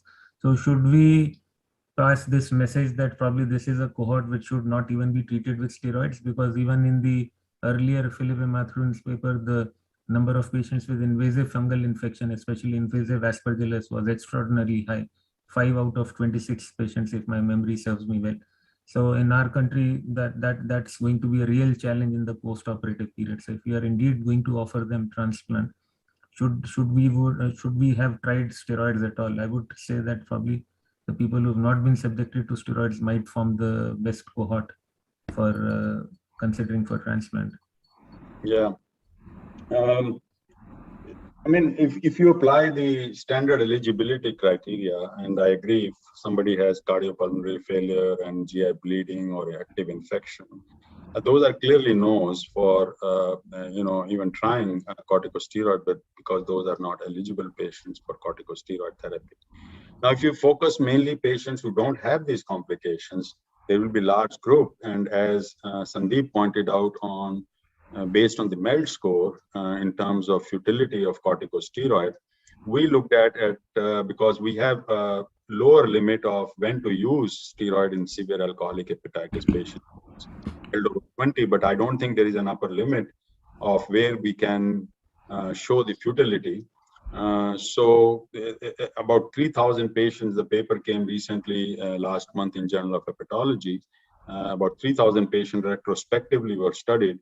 And we came with a therapeutic window of 21 to 30. So anybody who has a MELD score over 21 has a benefit, but you start losing the benefit at a MELD score of 30. So maybe MELD score over 30. Sorry about this.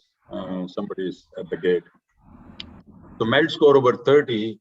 Maybe you can forego steroid use and focus on maybe if the patient is applicable for liver transplant, if you want to prevent infective complications and other issues or time, for example. The point I want to make here is whether you talk about transplant from deceased donor or live donor, the deceased donor coming from US mostly and live donor mostly in Delhi or India, in most centers. And the criteria for patient selection, in my mind, should be similar. And as Anil pointed out, should be an excellent psychosocial support in these patients so that you can tailor down the best patient population to have this outcome.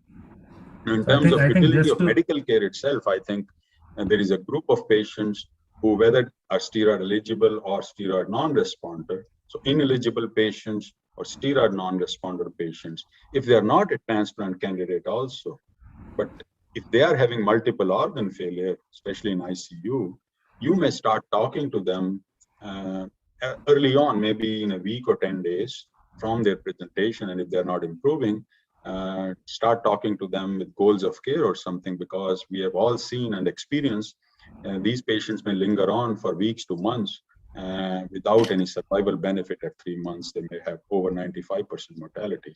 So patients who are ineligible or non-responsive to steroids, are not transplant candidates, multiple organ failure, maybe start early on goals of care and the end of life care issues, because the chances of them surviving are very, very high. Dr. Anil was alluding to the first episode of severe ALCAP versus someone who's had it in the past, whether diagnosed or not diagnosed. What are your thoughts on that? Yeah, this is an important thing. If someone has had a decompensation from alcohol or alcoholic hepatitis in the last few weeks or months or years, but if somebody has had 3 years or 6 years before an episode of alcoholic hepatitis and has stayed okay and now comes with another episode, I think those two are different patients. So in my mind, I would take that not as an absolute, but just judgment call based on, and this is what we do in our transplant discussions, based on how far that second episode or the first episode was. Dr. Sehgal, what are your thoughts on patients who come in with organ failure right at the time of admission and high melders, whether to use steroids in them at all or just manage them medically with nutrition and whatever you might want to use, and then if they are not getting better, to start talking to them and the family about liver transplant? So are you a steroid advocate or a steroid beta? Thank you, Dharmesh, for this excellent question. But let me first congratulate Dr. Ashwini for a very fantastic talk. It shows how much elaborately you have been pursuing your interest in alcohol liver diseases, and your publications have been really wonderful. So I'll congratulate you for that. Dharmesh, I think both of us agree to the same thing. We have been discussing this over the last several years, and I honestly have not seen any major change happening in the clinical practice.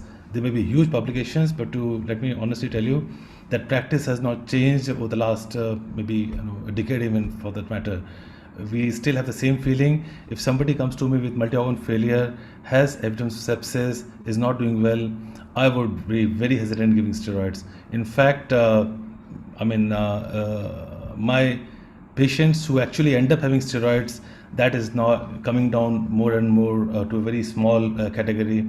Also because that we are practicing in a very highly specialized centers, and patients who come to us, like me and you, they are already treated outside, and only when they are very sick they come to me.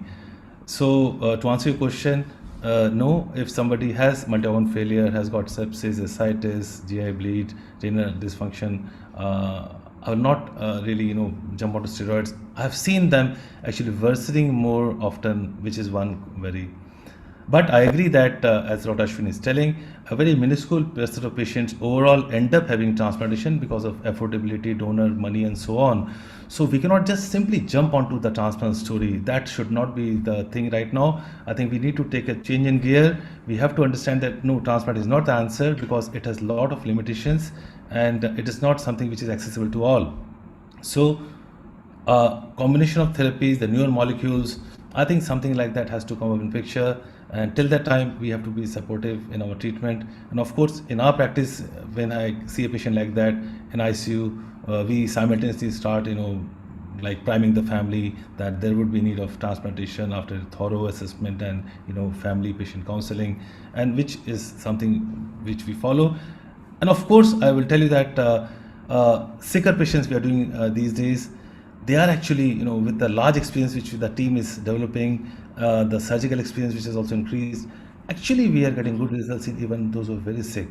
So there are two aspects to it, but my personal feeling is that we need to actually develop more on the medical grounds, and that is a need of the hour, Dharmesh. Thank you. Singhal, what are your thoughts on plasma exchange? Again, this is a therapy which is low throughput in our part of the world and very commonly used. So what are your thoughts?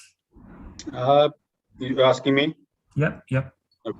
Yeah, I personally have no experience, or even we don't use plasmapheresis in our patients. March has been shown in any ACLF patient to have some bridging effect if the patient is a candidate for liver transplant. So you can improve their liver function, maybe encephalopathy or renal function, and then bridge them, even portal hypertension, and bridge them to transplant. But plasmapheresis, I personally do not have much experience on using in patients with severe alcoholic hepatitis. So I don't know what the panel thinks about, which I think is all worthy panel on liver disease and hepatology. So I'd like to listen what everybody thinks. I think we are already getting some comments from Dr. Saraswat that we've been given the freedom for this being the last session and overshooting. Lastly, what about FMT? So what would be your ideal patient for FMT? It's too early to say. It's still in clinical trials. So I don't think FFT is approved. Even for clinical trials, FFT is used as an FDA approved application for an indication. So I don't think it is approved for therapy as a therapy in the treatment of alcoholic hepatitis. So in clinical trials, it is still, people are very, very cautious in selecting their population. For example, VCU, the paper I showed you, picked up very moderate patients, the MELD score below 20, for proof of principle showing safety and the double effect on gut-liver axis and gut-brain axis. And I think now, once they have shown safety in this population, they may move to include more sicker population with a MELD score over 20 and severe alcoholic hepatitis. But in general, I think if you talk in sicker patients with MELD over 20, FMT has not been studied. No, I don't think so. Do you have any reservations about the FDA warnings regarding some of the bugs going systemic and in more recent times even fungi? Right. That is the concern, that even if the paper I showed you about the San Diego group, I think they had a problem, and that's why the paper was translated, taking samples from alcoholic hepatitis patients rather than using that approach in patients itself, because around the same time there was a patient with an FMT, not for liver disease, but for other disease, where it was shown an E. coli septicemia as a complication, and the patient died as a complication of FMT. I forgot which disease the FMT was used for in that particular study, but that was one of the complications. That's the fear, more so in patients who have severe alcoholic hepatitis. You're right. So I think we can conclude this session, even though this discussion might go on and on, because this is such a important topic for practicing clinicians. Dr. Sidhu, can we have your final comments before we wind up this session and hand it back to Dr. No, I agree with Dr. Singhal on all of what he said, but I like to reiterate that our population needs probably a different approach altogether. I think we have to concentrate more on improving their nutrition, and we need to focus on certain targets in nutrition, especially in sarcopenia, like hand grip strength, improve that, so that their overall muscle strength performance improves, so that these patients are more strong enough they have a better immunity to fight infections, because the biggest killer in our patients are probably sepsis. So I understand that almost everybody would agree with that the biggest killer is sepsis, followed by JAV or something of that sort. So till we have a better drugs to suit our population whose MELD score is more than 30 or 35, we will have to restrain ourselves away from steroids, concentrate only on the basic medical approaches, and wait for better molecules that are already in the pipeline. Sure. I think we can hand it back to Dr. Ashish, and thank you everyone and Dr. Singhal for such an engaging discussion, and to all the panelists for very active participation. And I would like to thank everybody again for this organizing, especially Anil, and it was a pleasure to be talking to everyone on the panel and everyone listening to everybody's presentation. I logged in before the symposium started, and I heard all the talks, and they were all great. And thank you, Anil, for doing it. And I hope to see you all in person soon. Yeah. Thank you, sir. Thank you, Dr. Ashwani, for those encouraging comments. Thank you, Dr. Dharmesh and Dr. Sidhu, for moderating this session. So this brings us to the end of present day symposium. And to summarize all the 5 talks, I would invite Dr. Praveen Sharma, who is my colleague and co-organizing secretary, to give a summary of all the talks within 5 to 10 minutes, and then we'll wind up. Dr. Praveen. Right, it will be a difficult task to complete everything in 5 minutes, the 5 talks. But let me summarize. The first one was by Professor Anthony, who gave advances in the management of refractory ascites and its management. He talked about definition, he talked about problems which we face, he talks about neuropathogenesis, the role of anti-inflammatory drugs. Probably to summarize in one single sentence, I think the role of albumin, judicious role of beta blockers, role of tips in certain patients, and probably if the patient is fit for liver transplant, that is the best method to treat a patient with refractory ascites. The second talk was by Professor Marzan, who talked about the recent advances in Nash. Though the FDA-approved drug is only vitamin E plus the weight reduction, he talked about number of other drugs which are in pipeline, mainly the obeticholic acid, that is the FXR agonist, which is probably in the next pipeline drug. He talked about FGF 19 and 21 agonists, which probably will have a good role in the management of Nash. He talked about thyroid receptor agonist, especially the beta agonist, which is specific to the liver. And he talked about the newer drugs for the fatty acid synthesis inhibitors. Probably a combination of drug is most probably the newer upcoming things in the management of Nash. GLP-1 agonist and combination, I think probably has got some role which will come in the future. But till now, to summarize in single sentence, weight reduction and vitamin E is probably only the therapies which are available to us. Selaglutazar in India is approved but not worldwide. The third talk was by Professor Yao, who talked about advances in the SCC. I think in a single sentence we want to summarize in the talk is the use of immune check inhibitors. Now the first line of therapy along with sorafenib and lenvatinib is a combination of atezolizumab and bevacizumab in those patients which are suitable. It means there is no recent evidence of any bleed and there is no cardiac complications because of VEGF receptors antagonist. So probably atezolizumab and bevacizumab is now in India and in abroad will be the first line of therapy for the management of SCC. We talked about newer drugs, maybe a combination of tyrosine kinase inhibitor along with immune check inhibitors, but the results are still in pipeline. So probably the treatment of choice at the first line is sorafenib, lenvatinib, and the combination of atezolizumab and bevacizumab. Professor Shiv Kumar Sareen talked about the hepatitis B. I think there is more of controversy whether we should treat all the patients of hepatitis B irrespective of whether their DNA and HbS quantification. His focus was on the risk factor for SCC, and that is the genotype C, raised ALT, raised DNA, more fibroscan, maybe more than 13. Patients who are obese, they are the risk factors. The protectors are the aspirin, statins, and the metformin.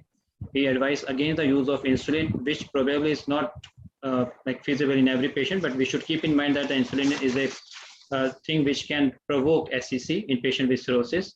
We talked about page B and the mReach predictors of risk factors for the SCC. Till now, I think we continue to use tenofovir and entecavir as the first line of therapy, and probably the role of NAP, which is quite promising, but we need more data for the future trials. And But I still feel whether treating all patients of hepatitis B and whether to stop antiviral in patients who have anti-HBe and HBs quantification is less than 100 is a good, I think, upcoming thing. The last was by Professor Ashwini Singhal. I think if you want to summarize, it's a brilliant talk. He talked about the newer roles of interleukin-1 receptor antagonist, IL-2 agonist.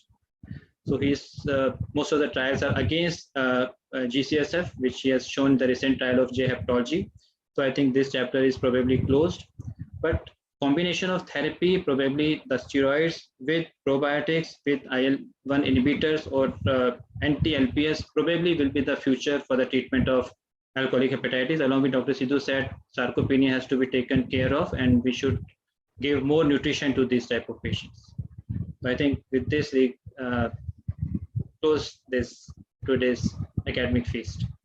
Thank you, Dr. Praveen. Before I hand over back to Dr. Anil Arora, I would like to propose a vote of thanks. I would like to thank all the speakers, moderators, and panelists who have logged in from so many different countries, USA with different time zones, for participating with their excellent talks and discussion. We learned a lot. And apart from that, there have been more than 1,400 registrations to this meeting. And there have been, it has been a hugely popular symposium today. And I hope that it will be similar tomorrow and then next weekend. I would also like to thank the academic partners, the pharmaceutical companies who have supported us, like Microlabs, Dr. Reddy's, NATCO, Abbott, many divisions of Abbott, Elnick Life Sciences, Medley, Medtronic, Zydus, Kedla, Bountiful, Boston Scientific, Ferring, Fords, and Samarth. And I would also like to thank our event managers, Maisha, for their excellent support and the logistics. And I would like all of you to join back tomorrow again, same time, 6 p.m. For an exciting talk on symposium on GI diseases. Now I hand over back to Dr. Arora for his final comments. Dr. Arora, you are muted. Thank you, Ashish. I'll again take time to thank all the expert panelists, speakers, moderators, and chairpersons for the various sessions. I'm sure all of you as seasoned hepatologists have contributed widely to the relevant discussion on the common day-to-day hepatology topics. It was a pleasure and honor to have you with us. Tribute to your excellent presentations and your credentials. We had an excellent attendance today on weekend. Even though it was convenient for us sitting in India, being on the weekend, I can understand the problems Ashmi and others would have faced during their working hours in the non-weekend daytime. Thank you so much, all of you, for joining. And we look forward to have you all again at 6 p.m. tomorrow, being a Sunday evening, for an excellent presentation on the recent advances in the field of luminal gastroenterology. But I'm sure all of us do realize that we are not, especially in India, Pakistan, and Bangladesh, we are not pure hepatologists ever. So most of us tend to mix up other specialities also. So we look forward to see you. Good night and goodbye.